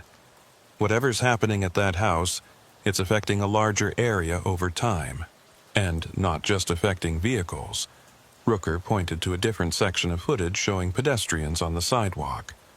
"Look at this." A jogger ran past the traffic camera. Early morning exercise routine. Normal, unremarkable. But then the same jogger ran past again. And again. And again. By the 6th repetition, the jogger had noticed something was wrong. Their head turned, looking back toward where they'd come from, expression confused and frightened. But they kept running, kept looping through the same intersection, kept experiencing the same few seconds over and over, while the world around them continued forward. "How many people are trapped in those loops?" Nadine asked. "How many people are experiencing the same moment repeatedly without anyone realizing it?" "No way to know," Rooker said. "But if the affected radius is expanding, eventually it's going to overlap with the major population centers. Schools, shopping centers, the highway. When that happens, the loops won't be isolated incidents that get dismissed as camera glitches. There'll be mass casualties." Lenora felt the weight of that realization settling on her shoulders. This wasn't just about a haunted house or a domestic violence call gone wrong. This was about a fundamental break in the structure of reality, a wound in time that was bleeding out into the surrounding area, affecting more people every day. And the department wasn't investigating it, wasn't even acknowledging it as real, because the evidence was too impossible to fit into their existing frameworks. "We need to document everything," she said. "Every piece of footage showing loops, every timestamp anomaly, every report of strange experiences in that neighborhood. Build a case that's too comprehensive to dismiss." "And then what?" Nadine closed her laptop, her expression troubled. "Take it to the watch commander who already thinks you're experiencing mass hysteria? Take it to IA who's ready to put you both on permanent psychological leave? There's no protocol for this. No procedure for reporting that a residential neighborhood is breaking the laws of physics. Then we go around the department. Media, academic researchers, anyone who might actually investigate instead of just filing it away as an anomaly." Rooker stood up, dropping cash on the table to cover their untouched food. "But first, we need to go back to the house, tonight, after dark, when there's less chance of being seen. We need to understand what's at the center of all this before we can figure out how to stop it." "Stop it?" Nadine stared at him. "You think you can stop it? Whatever's happening to time in that neighborhood, it's been building for weeks at minimum.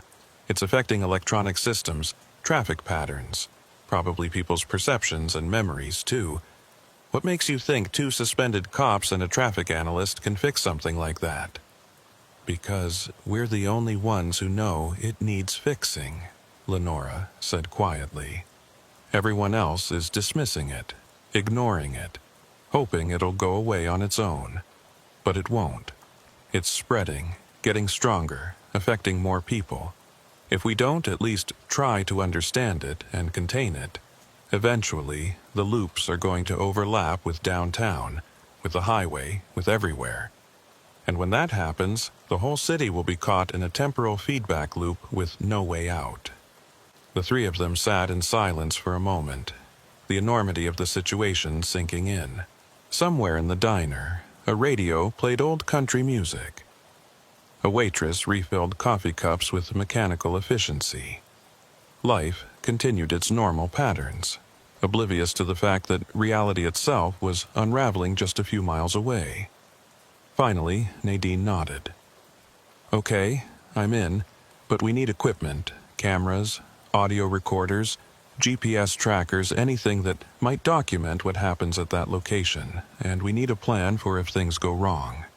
"Things are already wrong," Rooker said. "But I get your point.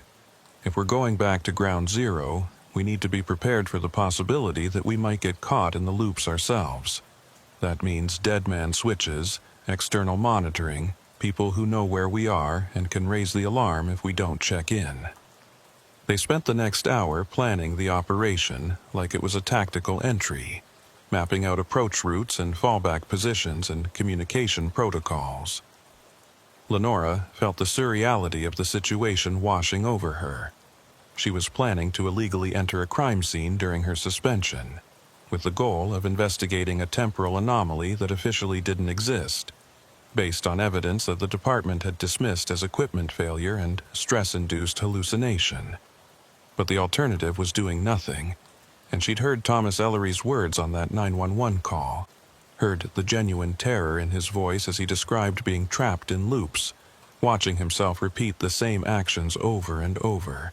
She'd heard June's panic, heard the echo speaking in her own voice from moments that hadn't happened yet. This was real, regardless of what IA wanted to believe, and ignoring it wouldn't make it go away. Her phone buzzed with a text message. She glanced at the screen, expecting Marlowe or one of the other dispatchers checking in on her. Instead, the message was from her own number. The text read, "Don't go back to the house, it's too late for us." Lenora stared at the message, ice forming in her chest. She checked the timestamp. The text had been sent at 11:47 a.m., but it was currently 10:23 a.m. The message had come from her own phone, from a version of herself 90 minutes in the future, warning her about something that hadn't happened yet.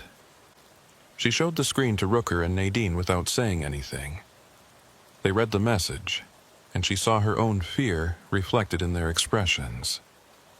"It's already affecting us," Rooker said quietly. "We left the house hours ago, but we're still caught in its influence. Time is looping around us, creating future versions that can send messages backward." "Then maybe we should listen to the warning," Nadine said. "If a future version of you says it's too late, maybe we should believe her." But Lenora was already shaking her head. "Or maybe that's exactly what the house wants, for us to give up, to not investigate, to let it continue spreading without resistance. If a future version of me sent that message, she did it knowing I'd see it now, knowing I'd have the choice to either heed the warning or ignore it." "And which choice are you making?" Rooker asked. Lenora looked at the message again, at those words sent from a future that might or might not happen, from a version of herself that had already made the decision she was about to make. "I'm going to the house tonight. Whether that's what my future self wanted, or whether it's a mistake, I won't know until I get there." Her phone buzzed again. Another message from her own number, timestamp showing 11:48 a.m. "Good, I was hoping you'd say that. See you there. Or see you here. Time doesn't really work anymore, so who knows?"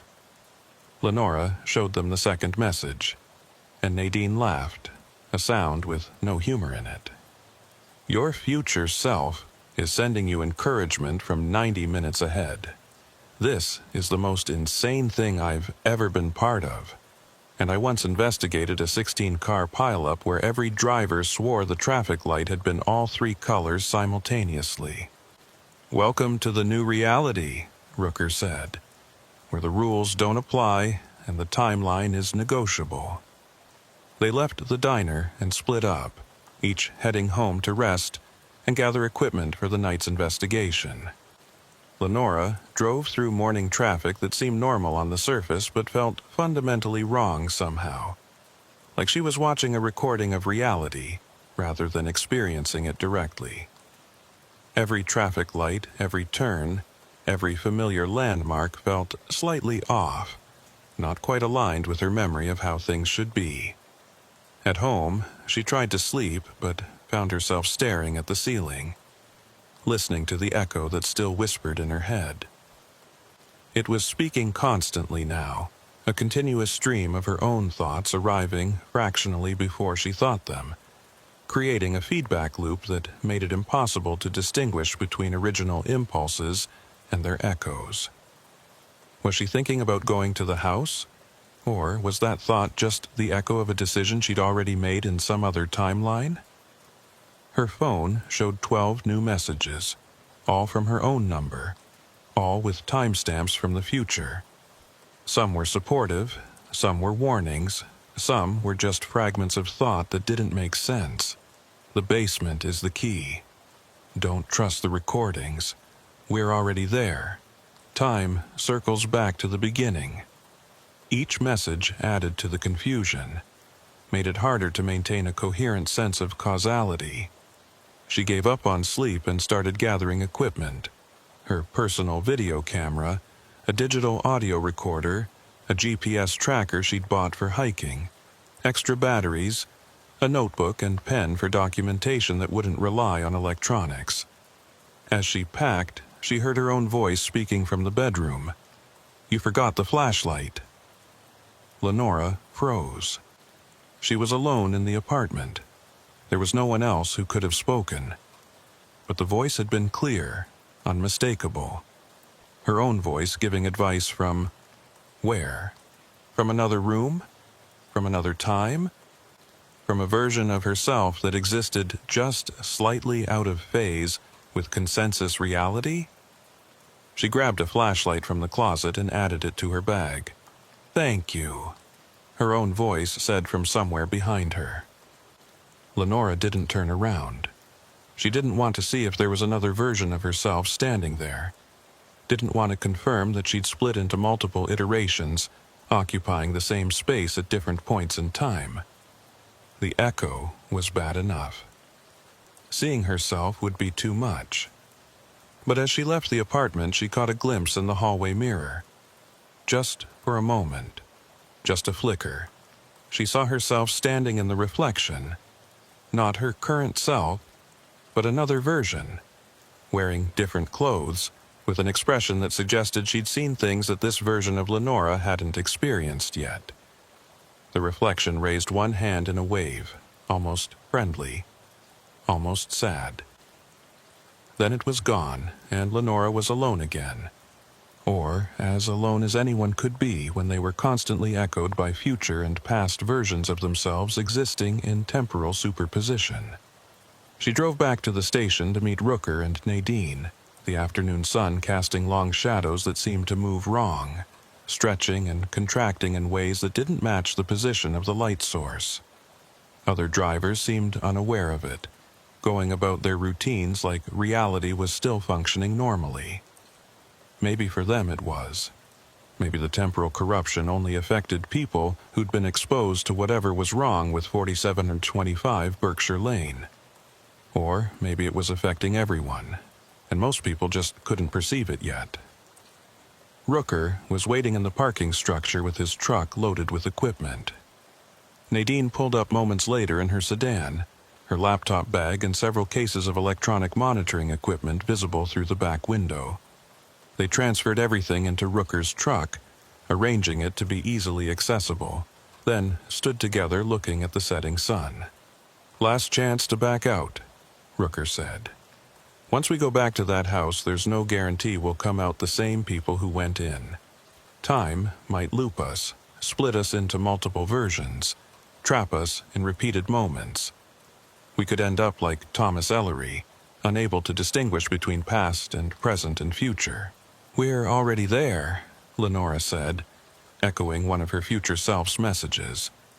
The moment we responded to that initial call, we became part of whatever's happening at that location.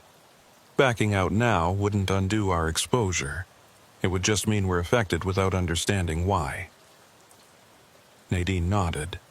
"And if this spreads to the point where the whole city is caught in temporal loops, I'd rather be someone who tried to stop it than someone who looked away."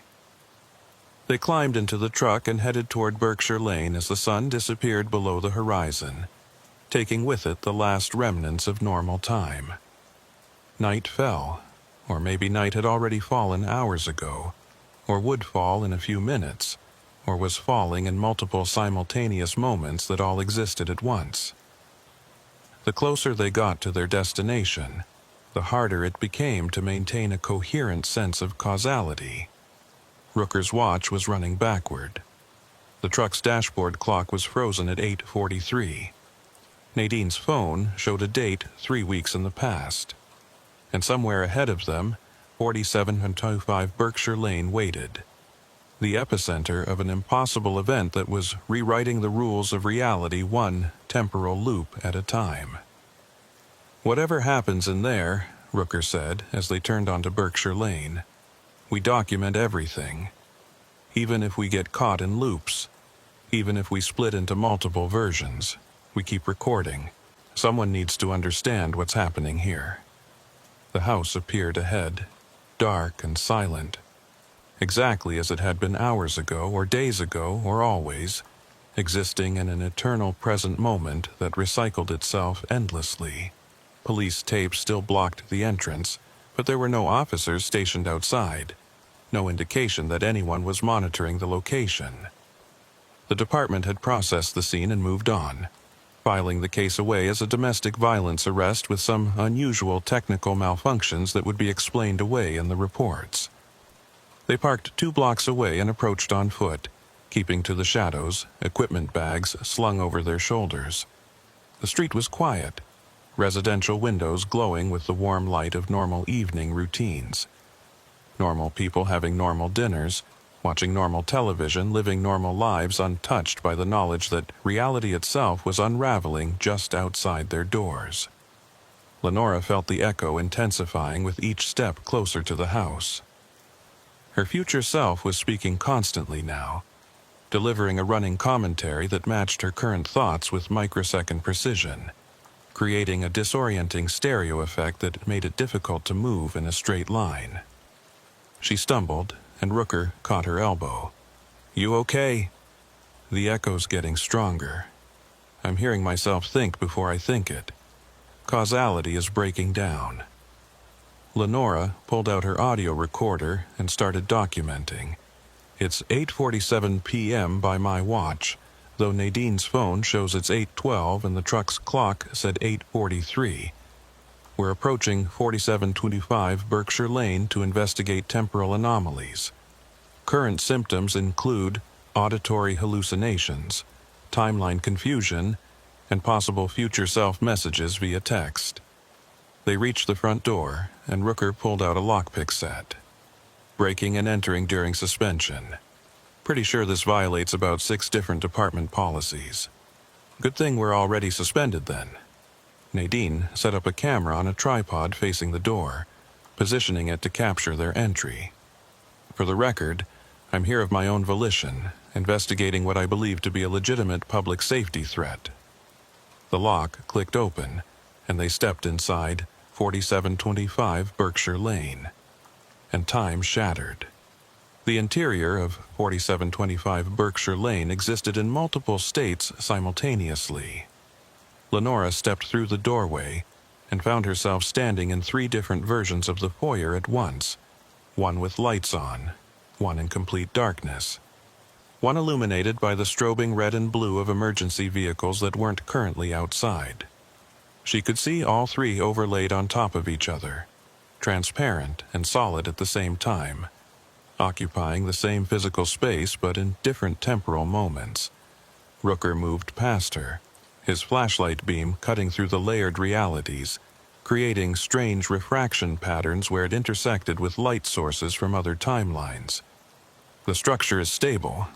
Whatever's happening, it's not affecting the physical building, just our perception of when we are inside it.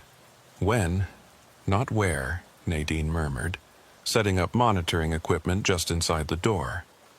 Her laptop screen flickered, showing timestamp data that scrolled backward and forward simultaneously.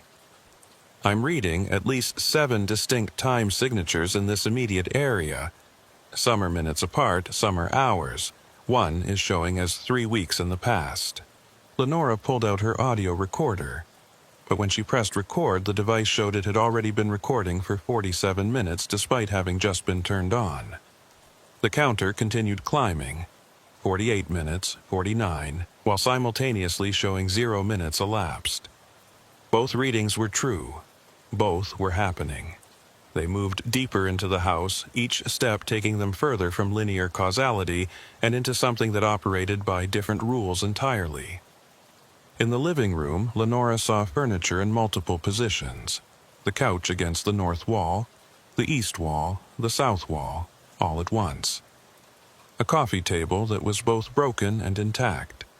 A television playing 3 different programs on the same screen, the audio bleeding together into incomprehensible noise. And people, transparent figures moving through their daily routines, unaware they were being observed. Thomas Ellery sitting on the couch reading a newspaper from last Tuesday. June Ellery making coffee in the kitchen from this morning. Both of them arguing in the bedroom from 6 weeks ago. All of these moments happening simultaneously, layered on top of each other like frames of film that had been exposed multiple times. They're trapped, Rooker said quietly. These aren't recordings or residual energy. These are actual versions of Thomas and June, still living through these moments on an endless loop. Nadine's equipment was going haywire, sensors detecting motion and heat signatures from multiple timelines at once. I'm reading 17 distinct human presences in this house. Most of them are Thomas or June from different points in time. But there's others too. Previous owners, maybe. Or future owners. Time isn't flowing in one direction here. It's pooling, creating eddies and currents where past and future mix together. Lenora heard her own voice speaking from upstairs. Not the echo this time, but an actual conversation. Her words from the 911 call playing out in real time, even though that call had ended hours ago. June, I need you to stay calm and tell me where you are. And June's panicked response, cycling through its loop. He's going to kill me. Please send help, please. The basement, Lenora said. Thomas mentioned the basement.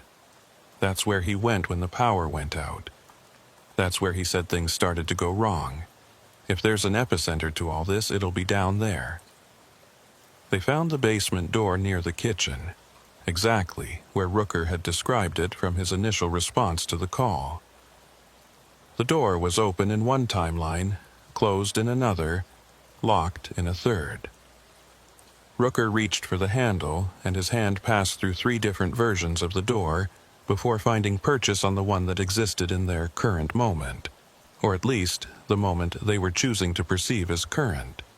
The stairs descended into darkness that was somehow deeper than normal darkness, like they were descending not just into a lower floor, but into a lower layer of reality itself.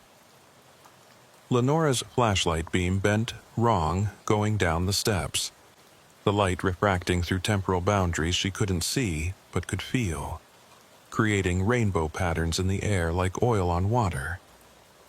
The basement was unfinished concrete and exposed pipes, exactly as Rooker had described, but it was also fully finished with drywall and carpeting, and it was also flooded with 2 feet of standing water. And it was also on fire, flames that gave off no heat consuming walls that weren't burning in other timelines. All versions existed simultaneously, overlapping and contradicting, and somehow all being true at once. In the center of the basement was the source. It looked like nothing at first, just a point in space that was slightly wrong, slightly off, like a dead pixel in reality's display. But as Lenora stared at it, her perception began to adjust and she could see it properly, or at least as properly as human senses could perceive something that existed outside normal space-time. It was a hole, not a physical hole that you could fall through, but a hole in causality itself, a point where the normal flow of time had been punctured and was now bleeding out in all directions. Events leaked from it like water from a crack in a dam, spilling into the surrounding area and creating the loops, the echoes, the overlapping timelines. The hole was small, no bigger than a fist, but it was growing. Lenora could see it expanding in slow motion, consuming more of the basement's temporal stability with each moment. What caused this? Nadine whispered. What could punch a hole in time itself? Rooker moved closer, his flashlight illuminating the area around the anomaly. The concrete floor was cracked in a perfect circle around the hole, and within that circle Lenora could see fragments of what looked like electrical equipment, melted wire, scorched circuit boards, the shattered remains of something that had once been electronic. There was a device here, something that generated a field strong enough to disrupt space-time, and when it failed, or overloaded, or whatever happened to it, it created this. But who would build something like that? Why? Lenora was documenting everything with her camera, capturing images that would probably be impossible to develop or display properly, but at least creating a record. Maybe it was an accident. Nadine's instruments were screaming warnings, detecting radiation levels and electromagnetic fields that shouldn't exist. Some kind of amateur physics experiment that went wrong, or maybe someone was trying to create something else entirely and stumbled onto this by mistake. A voice spoke from behind them, and they all spun around to find Thomas Ellery standing on the stairs. Not the Thomas they'd arrested earlier, and not one of the transparent loop versions from upstairs. This was a Thomas who looked older, more worn, with deep circles under his eyes and a tremor in his hands. It wasn't an accident. I built it on purpose. Or I will build it. Or I'm building it right now in another timeline. Causality is relative here. Rooker's hand moved to his weapon, but Thomas raised his hands in a placating gesture. I'm not going to hurt you. I can't hurt you. That version of me that attacked my wife and grabbed your partner's gun, he's from a different iteration, a different loop. This version of me understands what's happening. This version wants to help. Help how? Lenora asked, keeping her distance. By explaining why you created a device that's destroying the fabric of reality. Thomas descended the stairs slowly, moving like every step caused him pain. I was trying to save June. She was diagnosed with stage 4 pancreatic cancer 18 months ago. The doctors gave her 6 months to live. I'm an electrical engineer. I worked for a defense contractor on experimental communication systems. And I thought, if quantum entanglement allows particles to communicate across space-time, maybe I could build something that would let me communicate with my past self. Warn myself about the cancer earlier so we could catch it in time. He gestured toward the hole in reality. I built a quantum field generator in my basement. The theory was sound. Create a localized temporal distortion that would let information propagate backward through time. Send a message to myself 6 months earlier, early enough to insist June get screened, early enough to save her life. But the field was unstable. When I activated it, instead of creating a controlled channel for information, it punched a hole straight through space-time. And once the hole was there, it started growing. Time began leaking out, creating loops and echoes and overlapping moments. Where's June now? Rooker asked. The real June, from your original timeline? Thomas's expression crumbled. She's dead. She died 4 months ago, right on schedule, exactly when the doctors said she would. But the hole created so many versions of her. so many loops of moments we spent together, that sometimes I can't remember which timeline I'm in. Sometimes I think she's still alive because I can see her upstairs making breakfast from last Tuesday. Sometimes I know she's dead because I was at her funeral. Both are true. Neither are true. The whole has made truth negotiable. Nadine was studying the anomaly with her instruments, taking readings that probably violated several laws of physics. Can it be closed? Can we seal the hole and stop the temporal leakage? I've tried. Thomas moved closer to the device, or what remained of it. I've tried destroying the generator, disrupting the field, everything I could think of. But the hole exists outside the normal flow of time now. Destroying the device that created it doesn't undo the damage because from the hole's perspective, the device is still operating, will always be operating, has never stopped operating. Past, present, and future are meaningless concepts to it. Lenora felt the weight of that realization settling on her. If the hole couldn't be closed, if it would continue growing and consuming more of the city into its temporal chaos, then eventually everyone would be caught in the loops. Everyone would exist in multiple timelines simultaneously, unable to distinguish between past and present and future, unable to maintain a coherent identity across different iterations of themselves. There has to be something we can do, she said, some way to contain it, to stop it from spreading. Thomas shook his head. It's already spreading. You felt it the moment you responded to my wife's 911 call. You carried it with you when you left. It's in your equipment now, in your perceptions, in your understanding of causality. You're infected with temporal instability, and it'll continue spreading through everyone you interact with. Rooker's watch was running backward faster now, seconds peeling away at an accelerating rate. The basement around them flickered, shifting between multiple states. Flooded, burning, pristine, destroyed. So we're just supposed to accept that reality is ending, that time itself is breaking down, and there's nothing we can do about it? Not ending, Thomas corrected. Changing. Time isn't breaking down, it's breaking open. All the moments that ever were or will be are becoming accessible simultaneously. Linear causality was always just a convenient fiction we used to make sense of existence. The whole is revealing the truth, that everything happens at once, that past and future are just different directions in space-time, no more separated than up and down. Lenora's audio recorder beeped.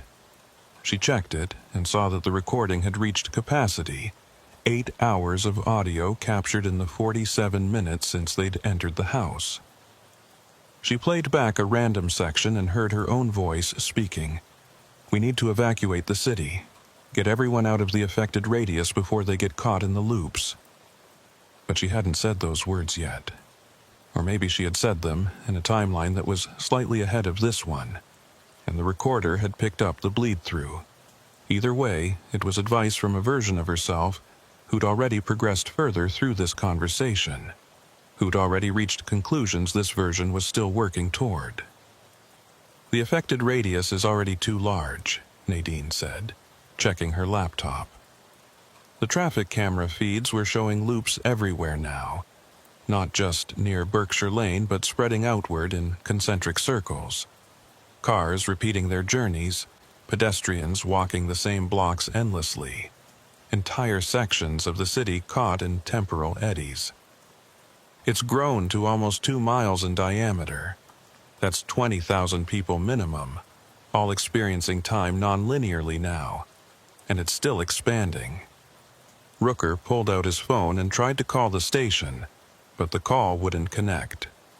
Or it had already connected, in a different timeline, or it would connect in 5 minutes. The phone's display showed all 3 states at once, and when Rooker spoke, Lenora heard his words echoing from multiple points in time. This is Officer Rooker. We have a code 1033 situation at 4725 Berkshire Lane, requesting immediate. The transmission cut off. looped back, repeated from a slightly different position in space-time.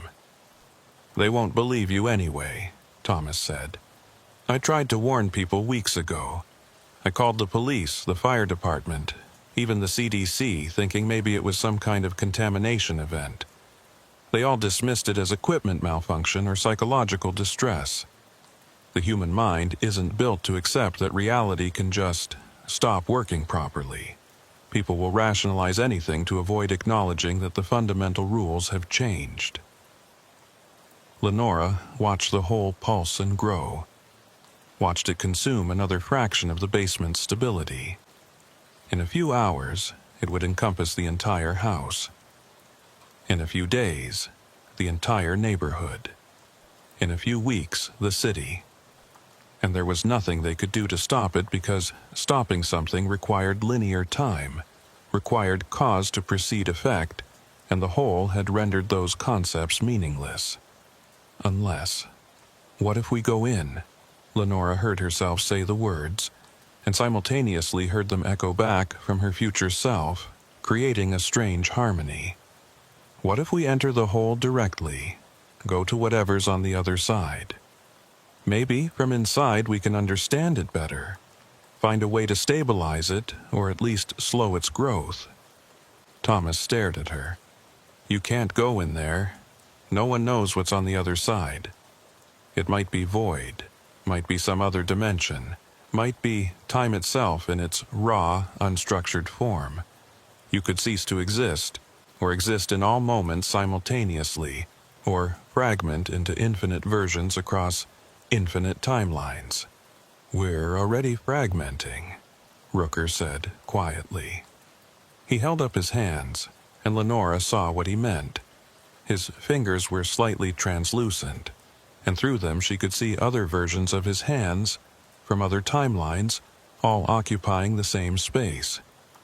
Every moment we spend in proximity to the whole, we're splitting into more iterations. Eventually, we'll be so diffuse across different timelines that we won't be able to maintain coherent consciousness in any of them. Nadine was nodding slowly. "And if we're going to fragment anyway, we might as well do it deliberately. Enter the hole, experience whatever's on the other side, and hope that from that perspective we can perceive solutions we can't see from this side." "This is insane," Thomas said. "You're talking about stepping into a rupture in space-time with no idea what it'll do to you." "Everything's already insane," Lenora replied. "Reality stopped making sense the moment I heard that echo on the 911 call. At least this way we're choosing how we interact with the insanity instead of just being victims of it." She approached the hole, and as she got closer she could feel it pulling at her, not physically, but temporally. It wanted her to enter, wanted to absorb her into its nonlinear existence, wanted to show her what time looked like when it wasn't constrained by human perception and the arrow of causality. She could hear voices emanating from it. Her own voice, Rooker's voice. Voices of people she'd never met, all speaking in overlapping echoes that created a harmony that was almost musical. Rooker came to stand beside her. "If we do this, there's no guarantee we come back. No guarantee we stay ourselves. We're not ourselves anymore anyway," Lenora said. "I've got versions of me scattered across dozens of timelines, all experiencing different moments, all thinking different thoughts. At least in there, maybe all those versions can exist in one place." Nadine joined them, her equipment abandoned on the concrete floor. "For what it's worth, my readings suggest the whole leads somewhere. Not void, not nothing, but some kind of structure. Whether that structure is survivable by human consciousness is another question entirely." They stood together at the edge of the temporal rupture. Three people who'd started their day as ordinary civil servants and were ending it by voluntarily stepping outside the normal flow of time. Lenora thought about all the other versions of herself. The version still sitting at the dispatch console. The version being interviewed by IA. The version sending text messages from the future. The version that would eventually write reports about this incident in language that made sense to people who still believed in linear causality. All those versions were her. All those moments were happening simultaneously. And by entering the hole, maybe she could experience them all at once instead of being fragmented across them. "On three," Rooker said. "1, 2, 3. They stepped forward together, and reality shattered completely. The watch commander found their equipment 3 days later, set up in the basement of 4725 Berkshire Lane, exactly where they'd left it. The cameras were still recording. The audio equipment was still running. The laptop showed thousands of hours of footage captured in the 72 hours since they'd entered the house.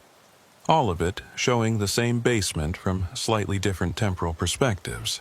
But Lenora Pike, Thad Rooker, and Nadine Arledge were gone. Not dead. Their vital signs monitors showed steady heartbeats and respiration, but the sensors couldn't locate the source. The readings suggested they were still in the basement, but also in the living room, but also outside on the street, but also nowhere at all. Their GPS trackers showed positions scattered across the city, across the state, across timelines that didn't align with any known moment in history. The Internal Affairs investigation concluded that they'd experienced a psychotic break triggered by carbon monoxide exposure and had fled the scene. Their personnel files were flagged for a psychiatric evaluation pending their eventual discovery. The equipment malfunctions were attributed to electrical interference from the storm damage in the area. But Marlowe Fitch, working the dispatch console late one night, received a 911 call that showed no originating number. When he answered, he heard Lenora's voice, clear and calm. 911, what's your emergency? And then silence. The call lasted 17 hours according to the system logs, but only 3 seconds passed on his watch. And Officer Keaton Sorrell, driving patrol alone after Rooker's disappearance, heard his former partner's voice on the radio giving him advice on a traffic stop. Advice that Rooker couldn't possibly have known to give because the situation hadn't developed yet. The words came from the future, bleeding backward through time, helping Sorrell avoid a confrontation that would have turned violent. And Violet Cormack, reviewing traffic camera footage months later, saw 3 transparent figures standing at the intersection near 4725 Berkshire Lane. They were there in every frame, every moment, every timeline captured by the cameras, Lenora and Rooker and Nadine, existing as constant presences across all possible versions of time, watching but not interfering, present but not participating. The hole continued to grow. The affected radius expanded to 3 miles, then 5, then 10. More people began experiencing the echoes, the loops, the temporal bleed-through. But they learned to live with it the way people learn to live with any fundamental change to reality. They adapted. They found ways to function in a world where time wasn't linear anymore, where past and present and future all happened at once. And sometimes, when the loops aligned just right, dispatchers working the 911 center would hear Lenora's voice guiding them through difficult calls. Officers on dangerous scenes would hear Rooker's warnings helping them avoid harm. Traffic analysts would receive advice from Nadine about patterns they couldn't yet see but would need to understand. The 3 of them had gone into the hole and hadn't come out because they couldn't come out, not in any conventional sense. They existed there now, spread across all moments simultaneously, able to perceive and influence events from their position outside normal time, but unable to return to any single timeline. They had become the echo. The voice that spoke before words were said, the warning that came before danger was visible, the knowledge that existed before learning. They were trapped in every moment at once, experiencing all of time as a single eternal now, unable to return to linear existence but also unable to truly leave. And the hole kept growing. Hollis Brandt sat in his office 6 months later, reviewing the final reports on the Berkshire Lane incident. The case was officially closed. Equipment malfunction, carbon monoxide exposure, 3 missing persons presumed to have suffered psychological breaks and fled the jurisdiction. Clean, rational explanations that fit within the department's framework for understanding reality. But his watch was running backward. Had been for weeks now, ever since he'd reviewed the body camera footage from that night. He'd tried replacing the battery, tried different watches, even tried keeping time with his phone. Every device showed the same progression: seconds ticking backward, minutes unwinding, hours reversing their flow. He'd stopped mentioning it to anyone, stopped trying to explain, because he knew what it meant. The temporal instability from 4725 Berkshire Lane was spreading through everyone who'd been exposed to the evidence, the recordings, the documentation. The infection traveled not through physical proximity but through information, through the act of perceiving and attempting to understand what had happened. His phone rang. He answered without checking the caller ID. "Lieutenant Brandt." The voice was Lenora Pike's, but layered somehow, like multiple versions of her speaking in perfect synchronization. "I need you to listen carefully. In 3 days, the affected radius will reach the city limits. Within a week, it'll cross state lines. Within a month, it'll be global. Time itself is breaking down, and there's nothing we can do to stop it from this side." "This side?" Brandt gripped the phone tighter. "Where are you?" "Everywhere, everywhen. We're in the space between moments, watching all of time at once, and we're seeing what comes next." Her voice carried an edge of something that might have been fear or might have been wonder. "Humanity isn't going to end, Lieutenant, but humanity's experience of time is going to change. Linear causality was always temporary, always a local phenomenon that would eventually break down. The whole is just accelerating what was always going to happen. What do we do? How do we prepare for that? You don't. You can't. When time becomes nonlinear, preparation loses all meaning because you're simultaneously preparing, executing, and remembering. The best you can do is help people understand that they're not going crazy when they start experiencing echoes and loops, that they're just perceiving time the way it actually is, instead of the simplified version we evolved to process." The call disconnected, but Brandt's phone showed it had lasted -3 minutes. It had ended before it began, or would begin after it ended, or was still ongoing in some timeline that intersected with this one at an angle he couldn't perceive. He looked at his watch.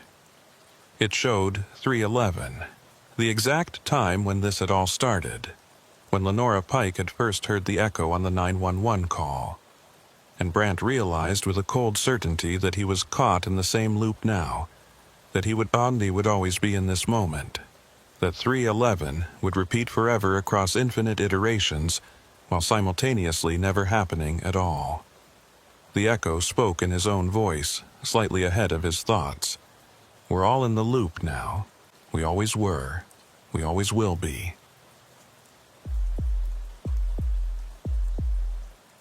Eamon Kells had been working the overnight shift at the County 911 Center for 8 years, and in that time he'd learned to recognize the different qualities of silence. There was the comfortable silence of a slow night when nothing much was happening, just the occasional drunk driver or domestic dispute. There was the tense silence before a major incident, when the air seemed to hold its breath waiting for something to break. And then there was this silence, the kind that came after a storm, when the power grid was still sorting itself out and half the county was sitting in the dark wondering when their lights would come back on. The thunderstorm had rolled through Mercy County around 10 p.m., bringing with it the kind of wind and rain that turned county roads into rivers and knocked down power lines like they were made of string. The 911 center had been flooded with calls for the first 2 hours. Trees down, flooded basements, A few minor accidents where people had hydroplaned on the slick roads. But now, at 2:30 in the morning, things had quieted down. The worst of the storm had passed, moving east toward the state line, leaving behind that particular stillness that only came in rural areas where civilization was spread thin and darkness was still the default state. Eamon sat at his console, monitoring the quiet channels, sipping coffee that had gone lukewarm an hour ago. The 911 center for Mercy County wasn't like the big urban facilities with dozens of operators and constant activity. This was a 4-person operation covering 800 square miles of farmland, forest, and the occasional small town. On the overnight shift, it was usually just Eamon and maybe one other dispatcher handling calls from a population that barely cracked 15,000 people. The phone rang. Not his cell phone or the administrative line, but the 911 emergency line. Eamon clicked to accept the call, pulling up the automatic location data on his screen. 911, what's your emergency? Static answered him. Heavy, crackling static that sounded like the call was coming through damaged lines, which wasn't surprising given the storm. Through the interference, he could barely make out what might have been wind, or might have been breathing, or might have been nothing at all. 911, can you hear me? If you can hear me but can't speak, press any button on your phone. Standard procedure for calls where the line was active, but no one was talking. Sometimes it was kids playing with a phone. Sometimes it was someone who was hiding and couldn't risk speaking. Sometimes it was just a pocket dial that had somehow triggered emergency services. The static continued, but through it, Eamon heard something else. A distant ringing sound, like metal on metal, repeating at irregular intervals. Ding, pause, ding ding, pause, ding. Not quite rhythmic enough to be mechanical, but not random enough to be natural. He checked his screen. The call was coming from a landline, which was increasingly rare these days. Most people had gone cellular, especially in rural areas where running phone lines to every isolated farmhouse wasn't always practical. The location data was pulling up, triangulating from the nearest cell towers and landline exchanges. The address that appeared on his screen made Eamon's coffee go cold in his stomach. Milepost 47, County Road 19. The old payphone station. That couldn't be right. The payphone at Milepost 47 had been decommissioned 6 years ago when the state had eliminated rural payphones as part of a cost-cutting measure. Eamon remembered because he'd been the one to take the last legitimate call from that phone, a stranded motorist with a flat tire back in 2017. After that, the phone company had removed the equipment and left just the metal housing. A rusted shell on the side of a county road that barely saw a dozen vehicles on a busy day. There was no way that phone line was still active. No way it could generate a 911 call. And yet, his screen clearly showed an active call originating from that exact location, the phone number matching the records from the decommissioned line. Hello? Is someone there? Eamon kept his voice calm, professional, even as his mind was running through possible explanations. Could be a system error, routing malfunction, some kind of glitch in the phone company's database that was generating ghost calls from old numbers. The storm had probably knocked out half the infrastructure in the county, and weird technical anomalies happened when systems were stressed. The static shifted, and through it came a voice. Distorted, broken up by interference, barely human-sounding. Help? Need? Can't. I can barely hear you. Are you at the payphone on County Road 19? Even as Eamon said it, he knew how ridiculous it sounded. No one was at that payphone because the payphone didn't exist anymore. Stuck. Don't know where. So cold. The voice was male, young-sounding, with an edge of panic that was difficult to fake even through heavy static. Please, anyone, Eamon flagged the call for dispatch and started pulling up information on County Road 19. The road ran north-south through some of the most remote parts of Mercy County, cutting through state forest and agricultural land before eventually connecting to the interstate about 40 miles south. The payphone had been positioned at the halfway point, ostensibly for stranded motorists, but in practice it had been used more by hunters and hikers who needed to call for rides than by anyone with an actual emergency. "I'm sending help to your location, but I need you to tell me what kind of emergency you have. Are you injured? Is your vehicle disabled?" Eamon was already pulling up the duty roster, seeing which patrol units were available. Officer Rhea Donnelly was working the north sector tonight, probably somewhere within 20 minutes of County Road 19 if she pushed it. "Can't see. Everything's dark. The road just..." The voice cut out completely, replaced by more static and that strange metallic ringing. Ding, ding, ding, ding. Eamon switched to the radio. "Control to Unit 7. What's your current location?" Rhea Donnelly's voice came back immediately, clear and alert despite the late hour. "Unit 7 is northbound on Route 46, just past the junction with County Road 12. What have you got, Eamon?" "I need you to check on a possible stranded motorist at milepost 47 on County Road 19. I've got a 911 call from that location, but the line's breaking up badly. Caller sounds disoriented, possibly injured." There was a pause before Rhea responded, and when she did, her voice carried a note of confusion. "Eamon, are you sure about that location? The payphone at milepost 47 was taken out years ago." "I know, but I've got an active call showing as originating from that phone number, and someone's definitely on the line asking for help." Eamon pulled up the call recording, preparing to clip a section of the audio to send to Rhea so she could hear what he was dealing with. Could be someone with a cell phone who's confused about their location, but the system's definitely routing it through the old landline. "Copy that. I'll head that way. Should be on scene in about 15 minutes. Rhea's cruiser engine revved as she accelerated. Weather's still pretty rough out here. Lots of debris on the roads. If someone's stuck, they picked a hell of a night for it. Eamon turned his attention back to the phone call. "Sir, I have an officer heading to your location. Can you tell me your name?" The static cleared for a moment, and the voice came through with startling clarity. "I don't remember. I was driving, and then... I don't know. I can't remember how I got here." "Okay, that's okay. You might have hit your head. Do you remember what kind of vehicle you were driving?" "Dark. Everything's dark. I can hear the phone ringing, but I can't find it. It keeps ringing, and I can't..." The voice dissolved into what sounded like sobbing, but distorted through the static, it was hard to tell if it was genuine distress or just audio artifacts. "Listen to me. You're going to be fine. The officer will be there soon and she'll help you.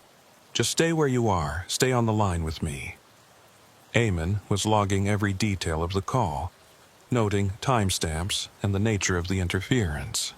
Something about this felt wrong in a way he couldn't articulate. It wasn't just the technical impossibility of the call originating from a decommissioned phone. It was the quality of the voice, the way it seemed to drift in and out of coherence like the speaker wasn't entirely present. The ringing sound was getting louder, more insistent. Ding, ding, ding, ding. Like someone was striking the metal housing of the payphone station over and over, or like the phone itself was ringing in that old mechanical way that payphones used to ring before everything went digital. "Do you hear that ringing?" Eamon asked. "Is that coming from near you?" "It won't stop. I keep trying to answer, but there's no phone, just the box, just the empty box where it used to be." The voice was becoming more agitated. "Why won't it stop ringing?" Eamon felt a chill run down his spine that had nothing to do with the air conditioning in the 911 center. The caller knew the phone was gone, knew there was just an empty box, which meant either this was someone playing an elaborate prank, or something much stranger was happening out on County Road 19. Unit 7, what's your ETA? Eamon switched back to the radio. About 8 minutes out. Roads are worse than I thought. Got a big tree branch blocking part of County Road 19. Had to detour. Ria's voice was strained with concentration. Are you still in contact with the caller? Affirmative, but the call's getting stranger. The caller seems to know the payphone was removed, but claims to be calling from it anyway. Copy that. I'll proceed with caution. Eamon returned to the 911 line. The static had intensified, becoming a wall of white noise punctuated by that metallic ringing and fragments of voice that might have been the same caller, or might have been something else bleeding through from another line. He thought he heard other voices in the interference, multiple people talking at once, overlapping and unintelligible. Sir, are you still there? Sir? The static cut out abruptly, replaced by perfect silence. Then, with crystal clarity, the voice spoke. Eamon. Every hair on Eamon's arms stood up. He hadn't given his name during the call. Standard procedure was to identify as 911 or emergency services, never by personal name. But the caller had just addressed him directly, speaking his name with perfect pronunciation. How do you know my name? Because you told me. You're going to tell me. You told me 6 years ago when I called from this phone. The voice was calm now, eerily so, like whoever was speaking had just remembered something important. I had a flat tire. It was raining, not as bad as tonight, but enough that I couldn't change it myself. You sent someone to help me. Eamon's mouth went dry.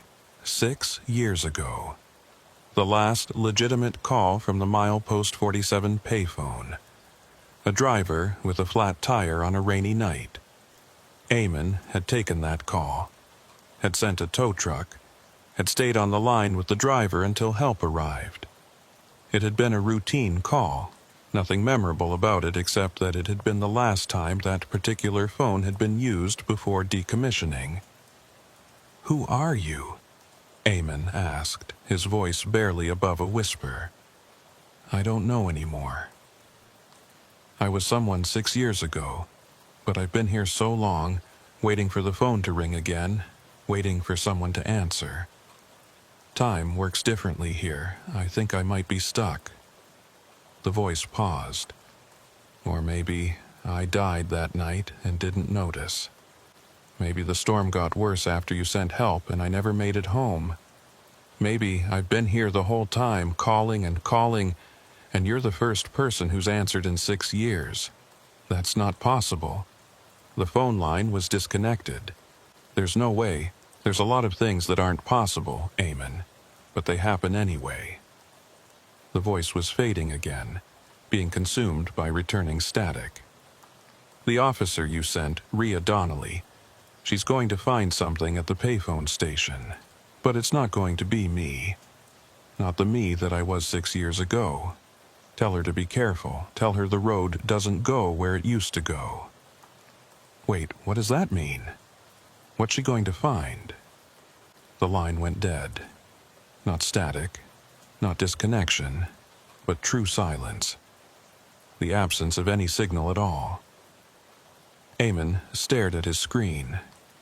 The call timer showed the conversation had lasted 11 minutes and 43 seconds.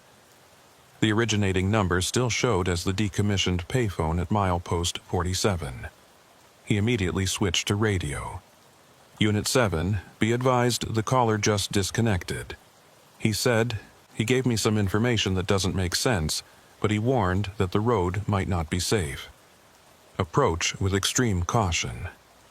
Copy that, Control. I'm about 2 minutes out from milepost 47 now. Ria's voice was professional, calm, but Eamon could hear the edge of concern. Can you elaborate on the warning? He said the road doesn't go where it used to go. I don't know what that means. Well, that's cryptic as hell. I'll keep my eyes open. Eamon pulled up satellite imagery of County Road 19, looking at the stretch where the payphone station was located. The road was straight there, cutting through dense forest with no intersections or turns for miles in either direction. It had been surveyed and paved in the 1960s and hadn't been substantially modified since. There was no reason it would not go where it used to go unless there'd been some kind of washout or collapse from the storm. But something about the caller's words suggested he hadn't been talking about physical road conditions. The radio crackled. "Control, Unit 7 is on scene at milepost 47. I see the old payphone station, just the metal housing like we expected. No visible vehicle, no person in the immediate area. Copy, Unit 7. Can you check the immediate vicinity? The caller might have wandered away from the station." "Will do. Activating spotlight now."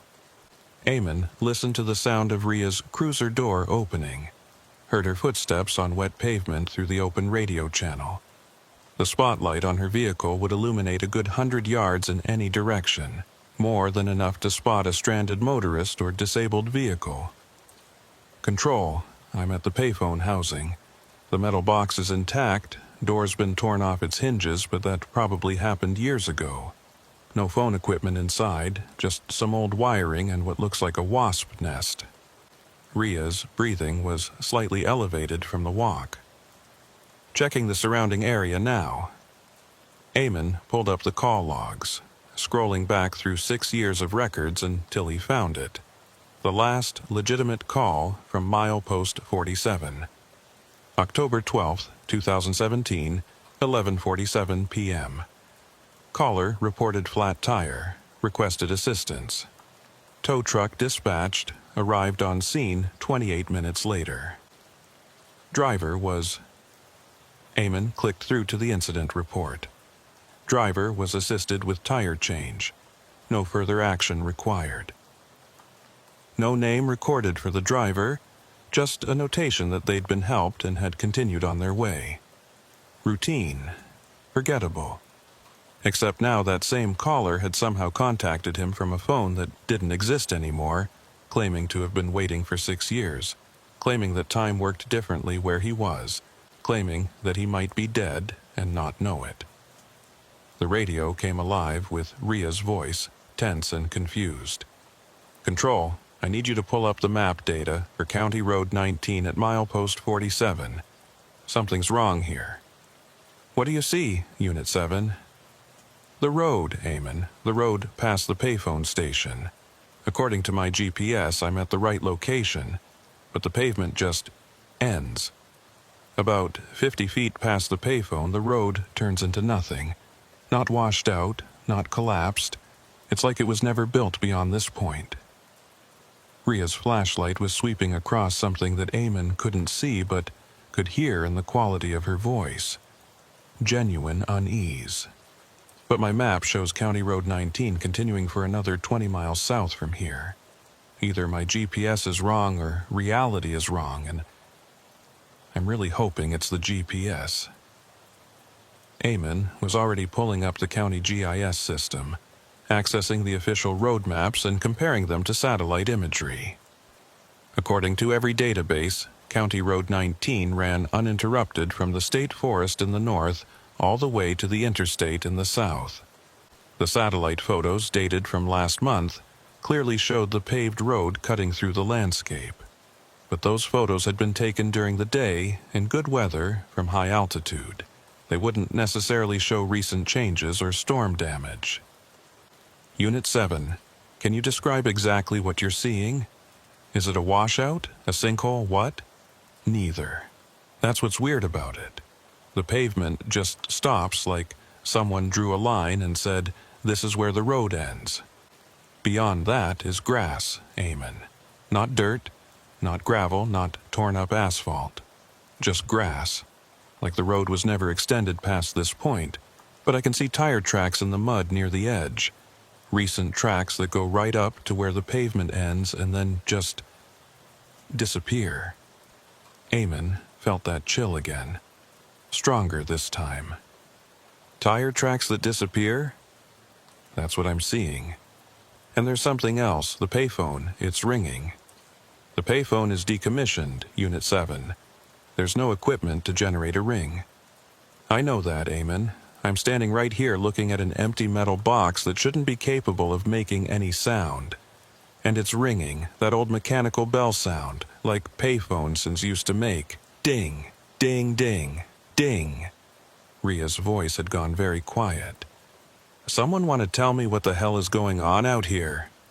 Eamon's screen lit up with an incoming 911 call. He glanced at the location data and his heart stuttered. The call was originating from the milepost 47 payphone, again. Unit 7, stay on the line but don't hang up. I've got another incoming call from that location. Eamon clicked to accept the 911 call, routing it to a separate audio channel so he could monitor both simultaneously. 911, what's your emergency? Static. The same heavy, crackling static from before. And through it, a voice. But not the same voice as the first caller. This voice was female. Older. With a thick accent that Eamon couldn't quite place. I'm lost, the woman said. I've been driving for hours, but I can't find the road. The signs all say County Road 19, but nothing looks right. Everything's different. Ma'am, what's your current location? Are you calling from the payphone at milepost 47? I don't know where I am. I stopped to use the phone to call my daughter, but when I picked it up, I got you instead. Where am I? This doesn't look like Kentucky anymore. Kentucky? Ma'am, you're in Mercer County, about 2 hours north of the Kentucky border. How long have you been driving? Since, I don't remember. It was morning when I left Louisville, but it's been dark for so long now. Days, maybe. I keep following the road, but it doesn't go anywhere. The woman's voice was shaking. I'm so tired. I need to find somewhere to stop, but there's nothing here. No houses, no gas stations, nothing. Just the road and the trees and this phone that keeps ringing. On the radio channel, Eamon heard Ria swear softly. Control, the payphone just stopped ringing, and I can hear a woman's voice coming from inside the housing. Not through a speaker. It's like the sound is emanating from the metal itself. Unit 7, be advised I have an active 911 call from that location. Female caller, disoriented, claims to have been driving for days. Days? Eamon, I can hear her, but there's no one here. The voice is coming from the payphone, but there's no equipment. No way for sound to be transmitted. This is... Ria trailed off, and Eamon heard her breathing quicken. Control, I think I need backup. This situation is beyond my scope. Ma'am, Eamon addressed the female caller. I have an officer at the payphone location right now. Can you see her? She's in a patrol vehicle with lights on. I can't see anything. It's so dark. The phone is the only thing I can hear, the only thing that seems real anymore. The woman's voice was fading, becoming distant. I just want to go home. I just want to find the road that leads home. Ma'am, stay with me. What's your name? Avis. Avis Trammell. I was going to visit my daughter in Tennessee, but I got turned around somewhere and now I can't find my way back to anywhere. A pause. Oh God, I remember now. The accident. There was an accident. The road was wet and I swerved and hit something and then the line went silent. Not dead, just silent. Like Avis Trammell was thinking or remembering or experiencing something she couldn't articulate. Avis, are you still there? I think I died, she said quietly. I think I died and I've been driving this road ever since, trying to find my way to somewhere I can't reach anymore. The phone keeps ringing and I keep answering and people like you keep trying to help, but nobody can reach me. Because I'm not really here. I'm just an echo of the last moments before I understood what had happened. Eamon heard Ria's voice on the radio, strained and frightened. Control, I'm leaving the scene. Something's very wrong here. The payphone is... I don't know how to describe it. It's like it's there and not there at the same time. I can see it, but when I reach out to touch it, my hand goes right through the metal. And I can hear voices now, multiple voices, all calling for help from different times. This isn't a technical malfunction. This is something else. Unit 7, maintain your position. I'm calling for additional units. But even as Eamon said it, he knew that more officers wouldn't help. This wasn't a situation that could be resolved with backup and procedure. This was something that existed outside the normal rules. Something that had been growing at milepost 47 ever since that phone line was decommissioned 6 years ago. Or maybe it had been growing long before that. Maybe the phone had always been a thin place, a spot where the boundary between here and somewhere else was permeable. And maybe all those calls over the years from stranded motorists hadn't all been from people who were actually there on the physical road. Maybe some of them had been from people who'd gotten lost in a different way, people who'd slipped through the cracks in reality and found themselves calling for help from a phone that existed in multiple states simultaneously. "Avis," Eamon said gently, "I need you to listen to me. I can't help you get home, but I can listen. I can stay on the line with you. You don't have to be alone." "Thank you," Avis whispered. "I've been so alone. Driving and driving with nowhere to arrive. At least now someone knows I'm here. At least now someone's listening." The radio. "Control, I'm getting back in my vehicle. Whatever's happening at this location, I need distance from it." The payphone is starting to look different, like it's rebuilding itself from nothing. Wires growing out of empty air. Plastic forming around a frame that shouldn't exist. I've never seen anything like this. "Copy, Unit 7. Return to your vehicle and maintain visual distance from the anomaly." Anomaly, yeah, that's one word for it. Ria's cruiser door slammed. "What do I put in the report, Eamon? How do I explain that I found a ghost phone generating ghost calls from ghost drivers?" "We'll worry about the report later. Just stay safe." But Eamon knew there would be no good way to explain this. No rational framework that would contain what was happening at milepost 47. The county would send investigators. They'd find the old payphone housing. They'd run tests on the phone lines and find nothing unusual. The official explanation would be that the storm had caused some kind of electrical feedback in the decommissioned system, generating phantom signals that Eamon and Ria had misinterpreted as actual calls. And maybe that explanation would satisfy the people who needed reality to make sense according to predictable rules. But Eamon would know better. He would know that somewhere in the dark stretches of County Road 19, people were still calling from a phone that shouldn't exist, trying to reach help that couldn't arrive, trapped in the moment between being lost and being found. Avis Trammell's voice whispered through the static. "Can you do something for me? Can you tell my daughter I'm sorry I never made it to Tennessee? Tell her I tried to find the road, but I got lost, and I'm still lost, and I'll probably always be lost. But tell her I love her. Tell her I kept driving as long as I could." "I'll tell her," Eamon said, even though he knew he'd never be able to find Avis Trammell's daughter. Knew there was no way to trace a caller who might have died years ago or might never have existed at all. The line went silent again.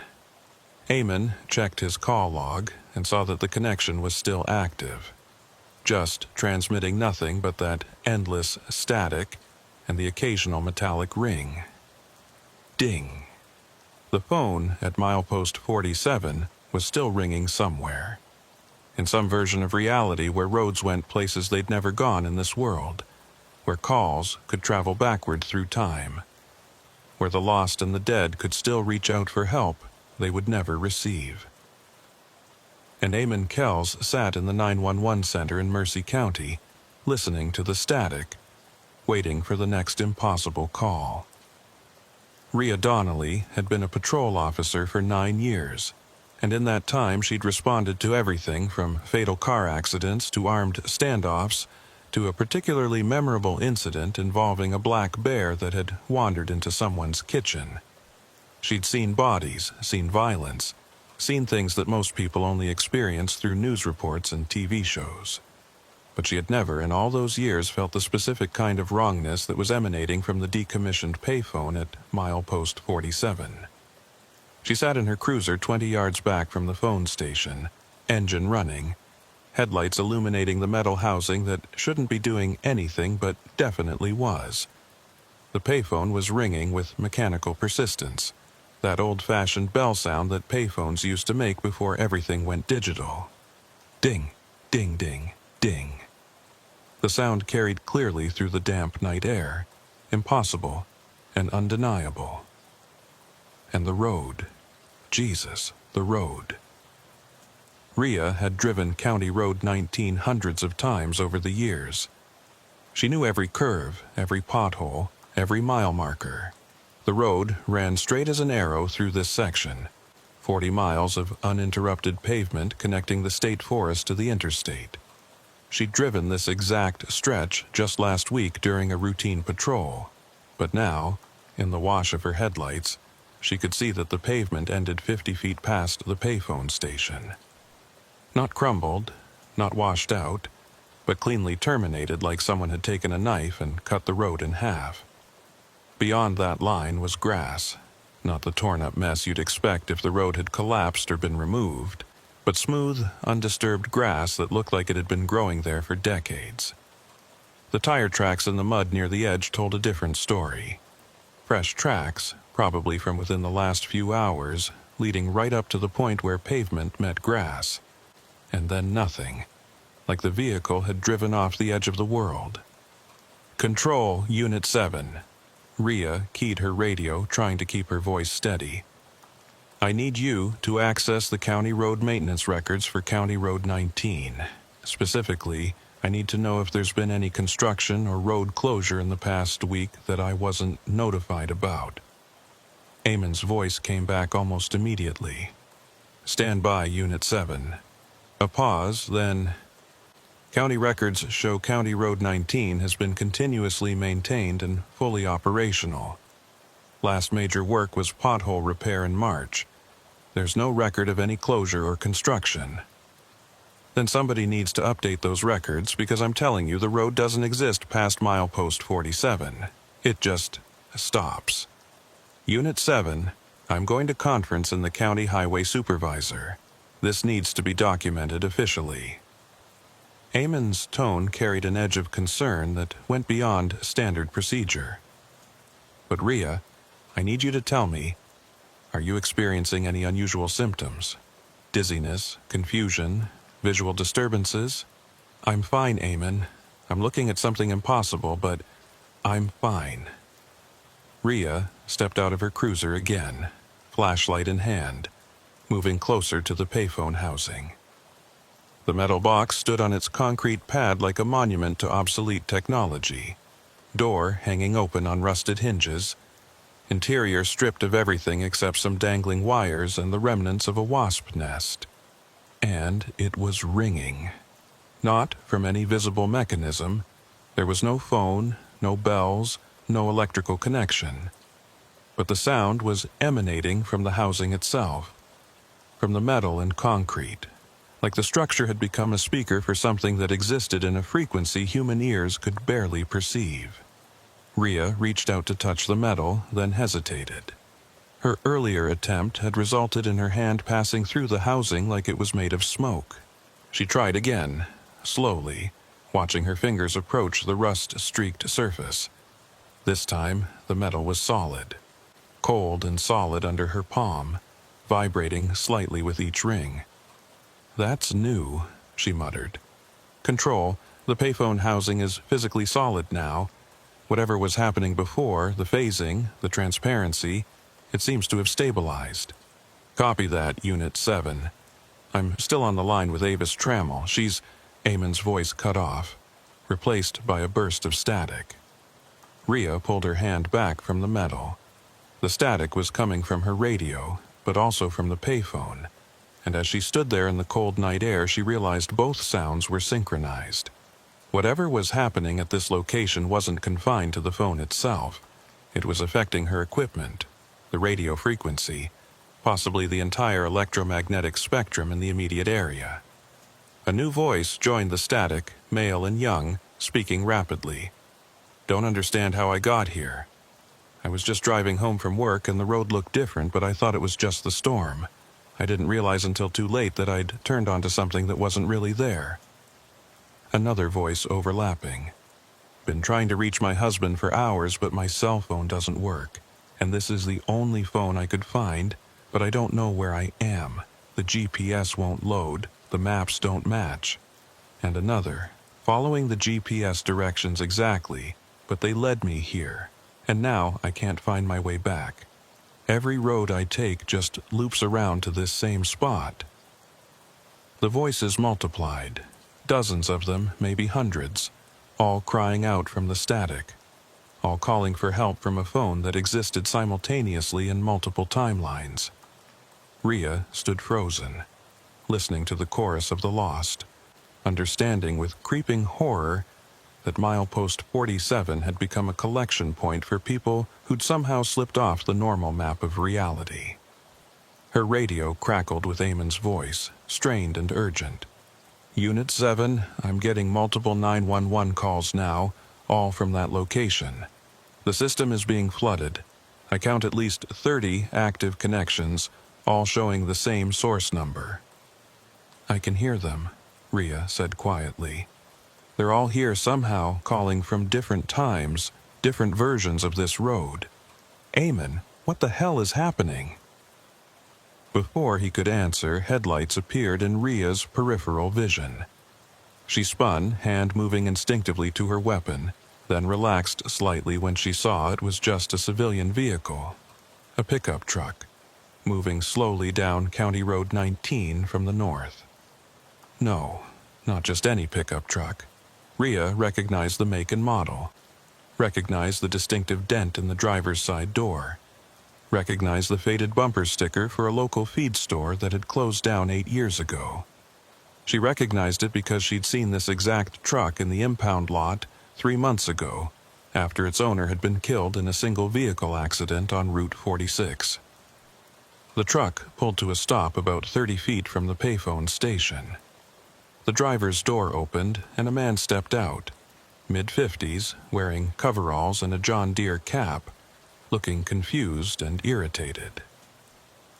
He walked toward Rhea with the purposeful stride of someone who'd been interrupted in the middle of something important. "Officer, thank God," the man said. "I've been trying to find someone to help me. My truck broke down somewhere back that way, and I've been walking for what feels like hours, but I can't find any landmarks I recognize. This whole area looks different from when I drove through this morning." Rhea's mouth had gone dry. She knew this man, Corbin Hale, local farmer and part-time telecom repair technician.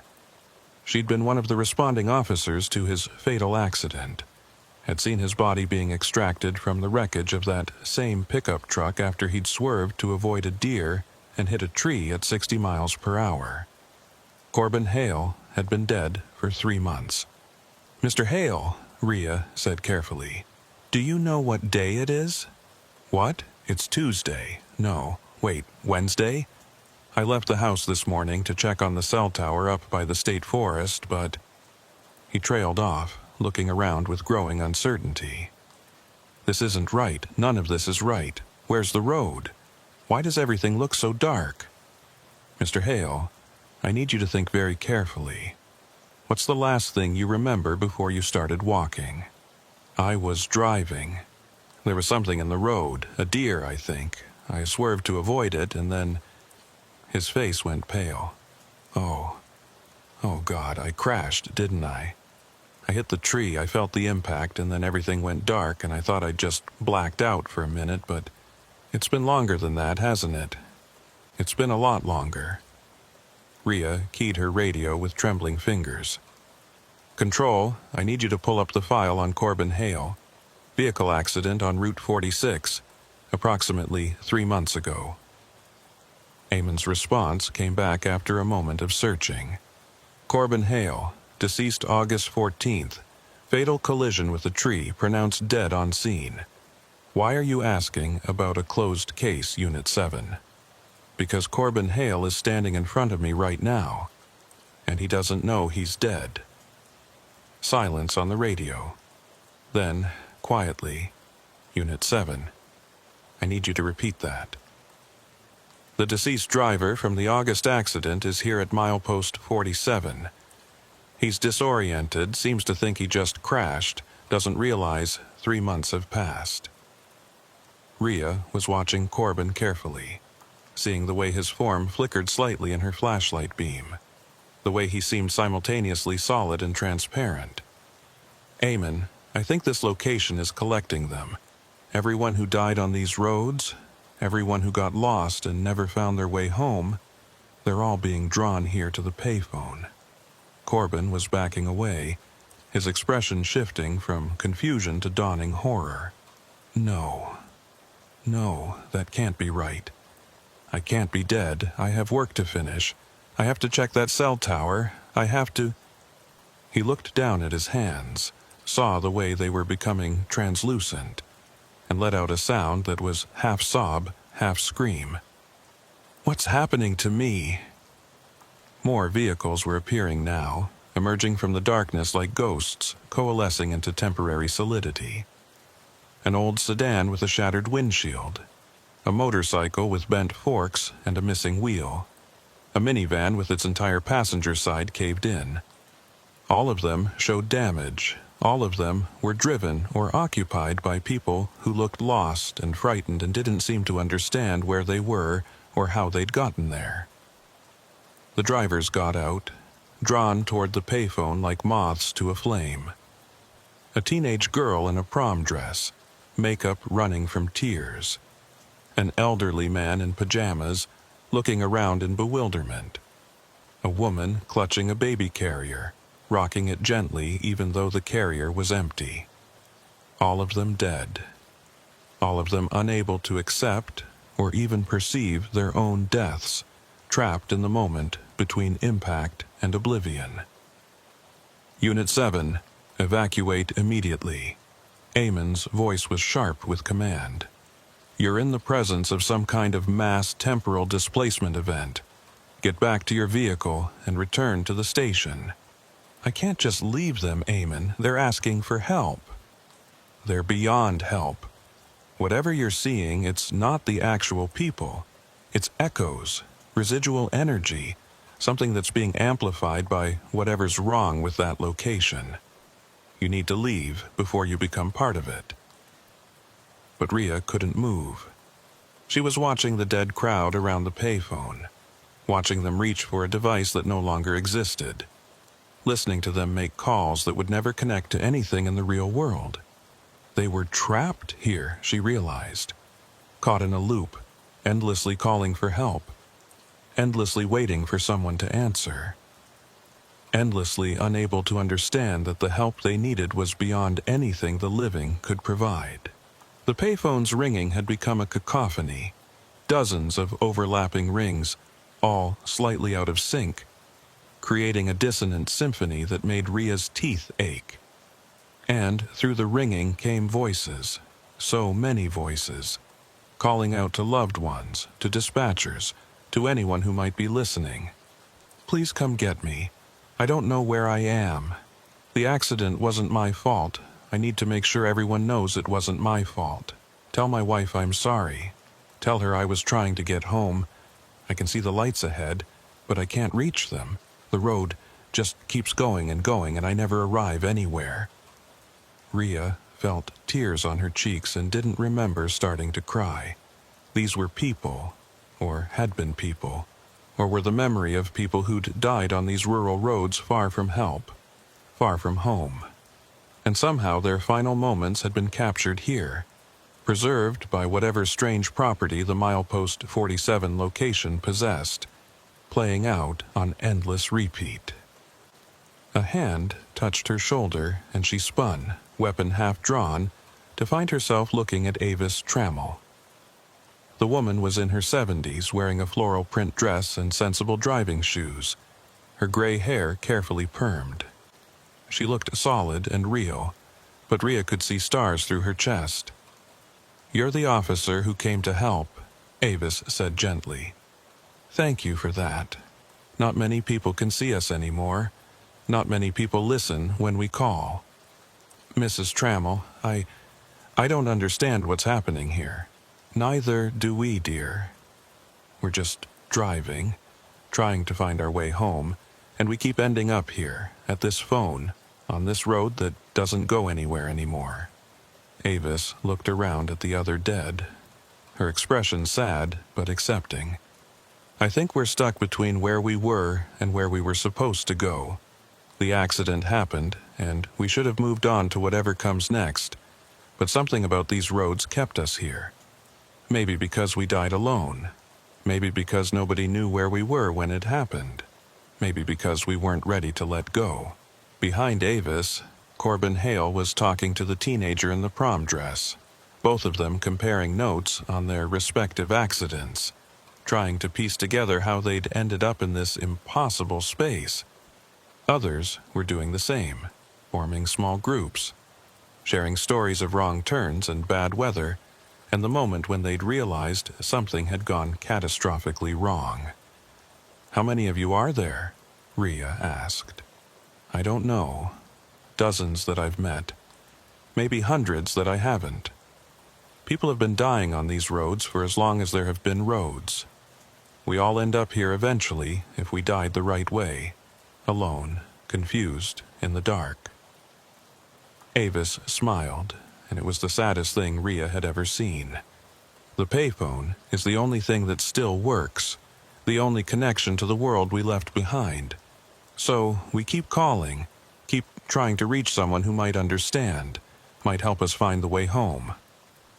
But the payphone was decommissioned 6 years ago. The line was cut, the equipment removed. Time doesn't work the same for us as it does for you. From our perspective, the phone is always working, always there. It exists in all the moments at once, before it was installed, while it was in service, after it was removed. We can access it from any of those timelines. Avis looked back at the metal housing, now surrounded by translucent figures desperately trying to make calls that would never connect. "I think that's why this place became a collection point.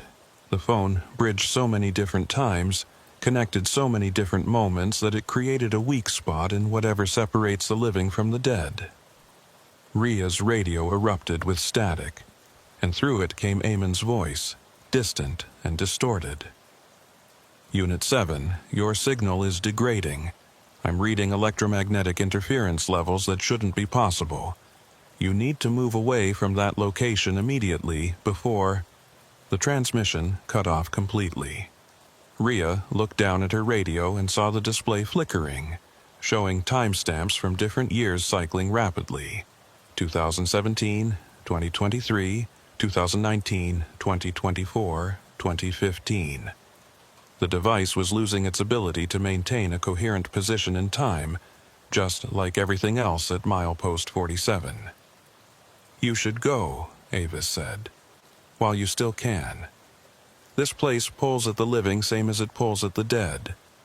Stay too long and you might find yourself unable to leave, might find yourself slipping between the moments until you're not sure which timeline you belong to anymore. What about you? What about all of you? I can't just leave you here. We're already here, dear. Have been for months or years or decades. A few more won't make much difference." Avis patted Rhea's shoulder with a hand that felt like cold mist. "But if you want to help us, you could do one thing. You could let people know we're here, not officially. I know you can't put ghosts in a police report. But maybe you could tell the families, the ones still looking for answers about what happened to their loved ones. Tell them we're not in pain, we're not suffering, we're just waiting, trying to find our way home." Rhea wanted to argue, wanted to insist there had to be some way to help, some procedure or protocol that could resolve this impossible situation. But she was a cop, not an exorcist, and this was so far beyond her training that she didn't even have vocabulary to describe it. More vehicles were arriving, materializing out of the darkness like they were driving through from some other dimension. Rhea recognized some of them from accident reports she'd filed over the years. Vehicles that had been totaled, drivers that had been killed, cases that had been closed and filed away. They were all here, all drawn to this location by forces she couldn't begin to understand. And then she saw the one that made her blood turn to ice. Her own patrol cruiser. Not the one she'd arrived in, which was still sitting 20 yards away with its lights on. This was a different cruiser with the same unit number, approaching from the south where the road should have ended, but apparently still existed in some other version of reality. It pulled to a stop near the payphone station, and the driver's door opened. Rhea Donnelly stepped out. Not the current Rhea, standing there watching in horror. This was a different Rhea, older by maybe 5 years, wearing the same uniform but with sergeant stripes on the shoulders. This other Rhea looked tired, worn down by years of impossible nights and unexplainable calls. She walked toward the payphone with the resigned determination of someone who'd made this trip before and knew exactly what she'd find. "Don't look so shocked," Avis said quietly.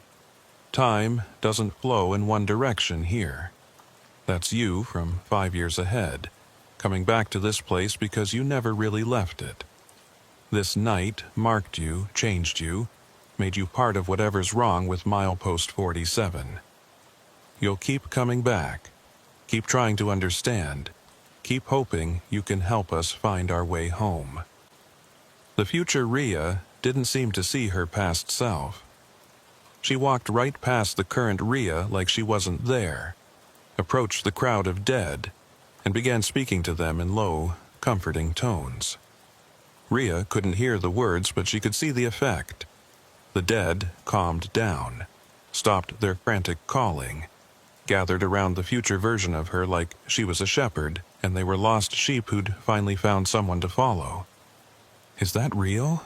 Rhea whispered. "Am I really going to spend the next 5 years coming back here?" "Every week," Avis confirmed. "You're the only officer who ever really saw us, the only one who listened when we called.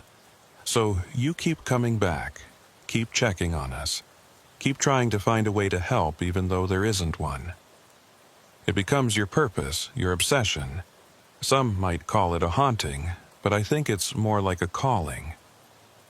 Rhea watched her future self comfort the dead, saw the ease with which she moved among them, and felt something settle in her chest. Not fear anymore, but a strange kind of acceptance.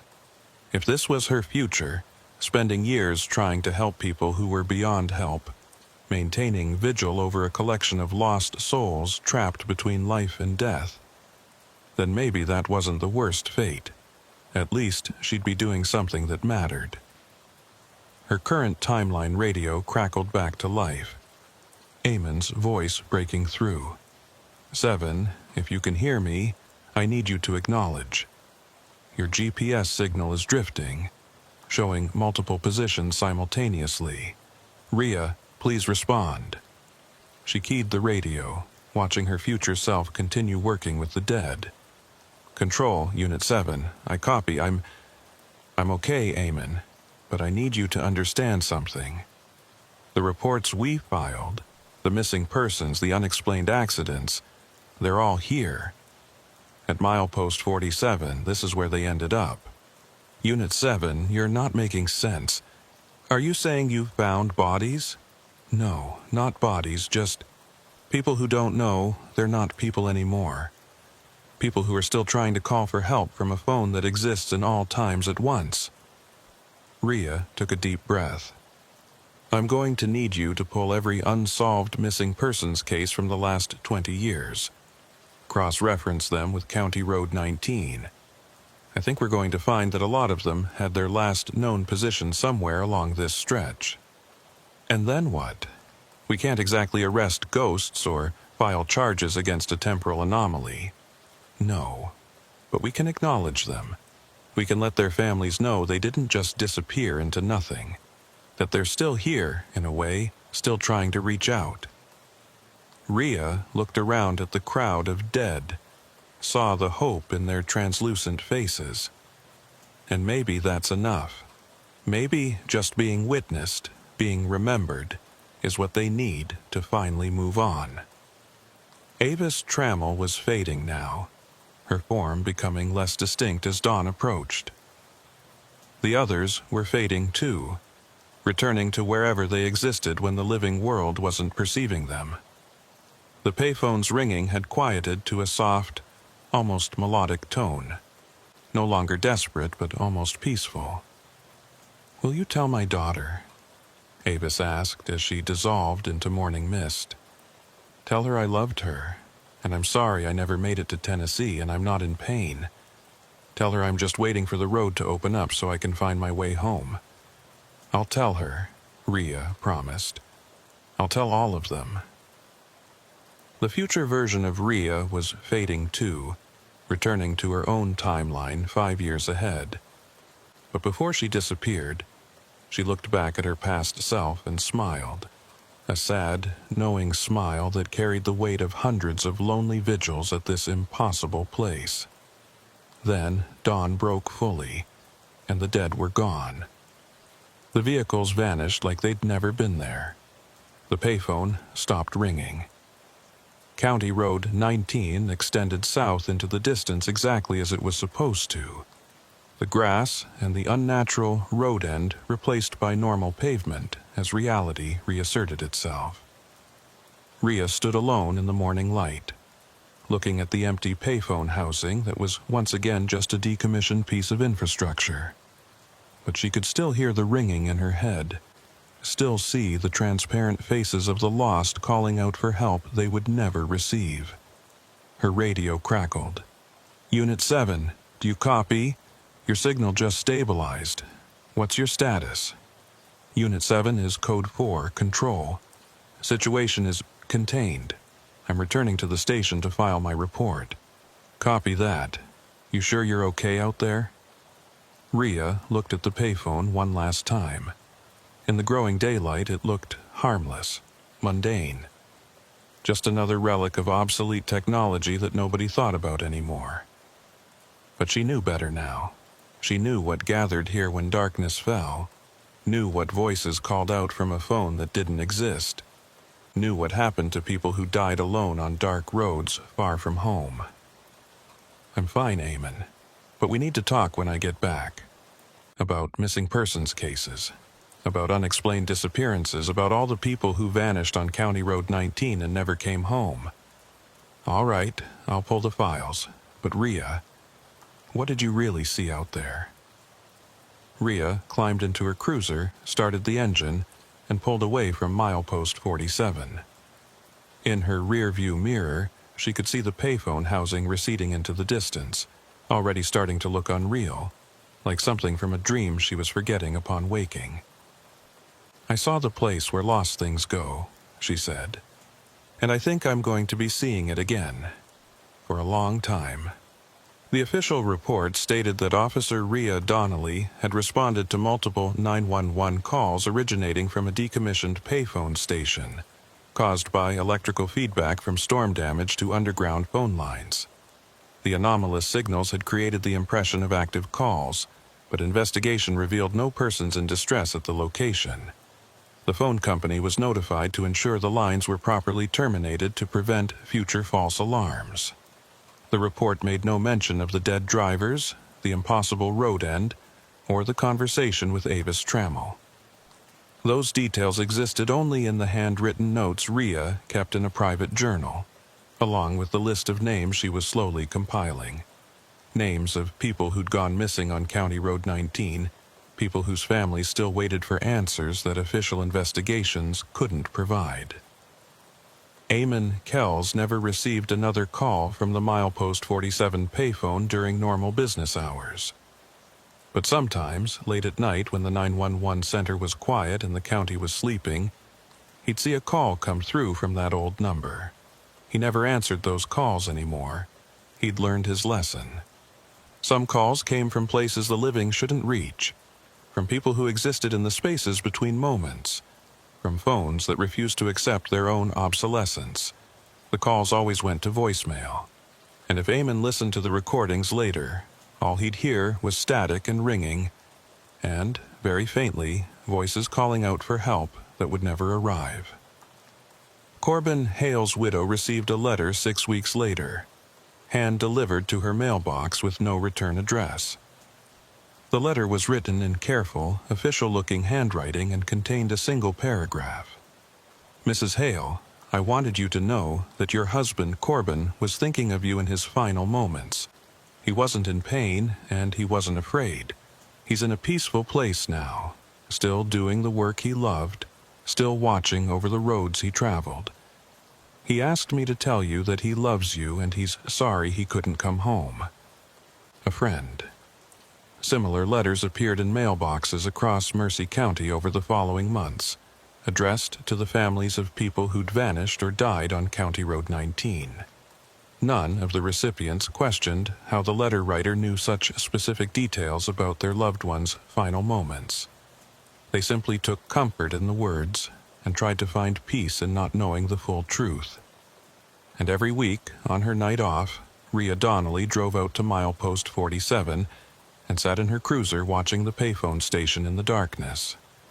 Most nights, nothing happened.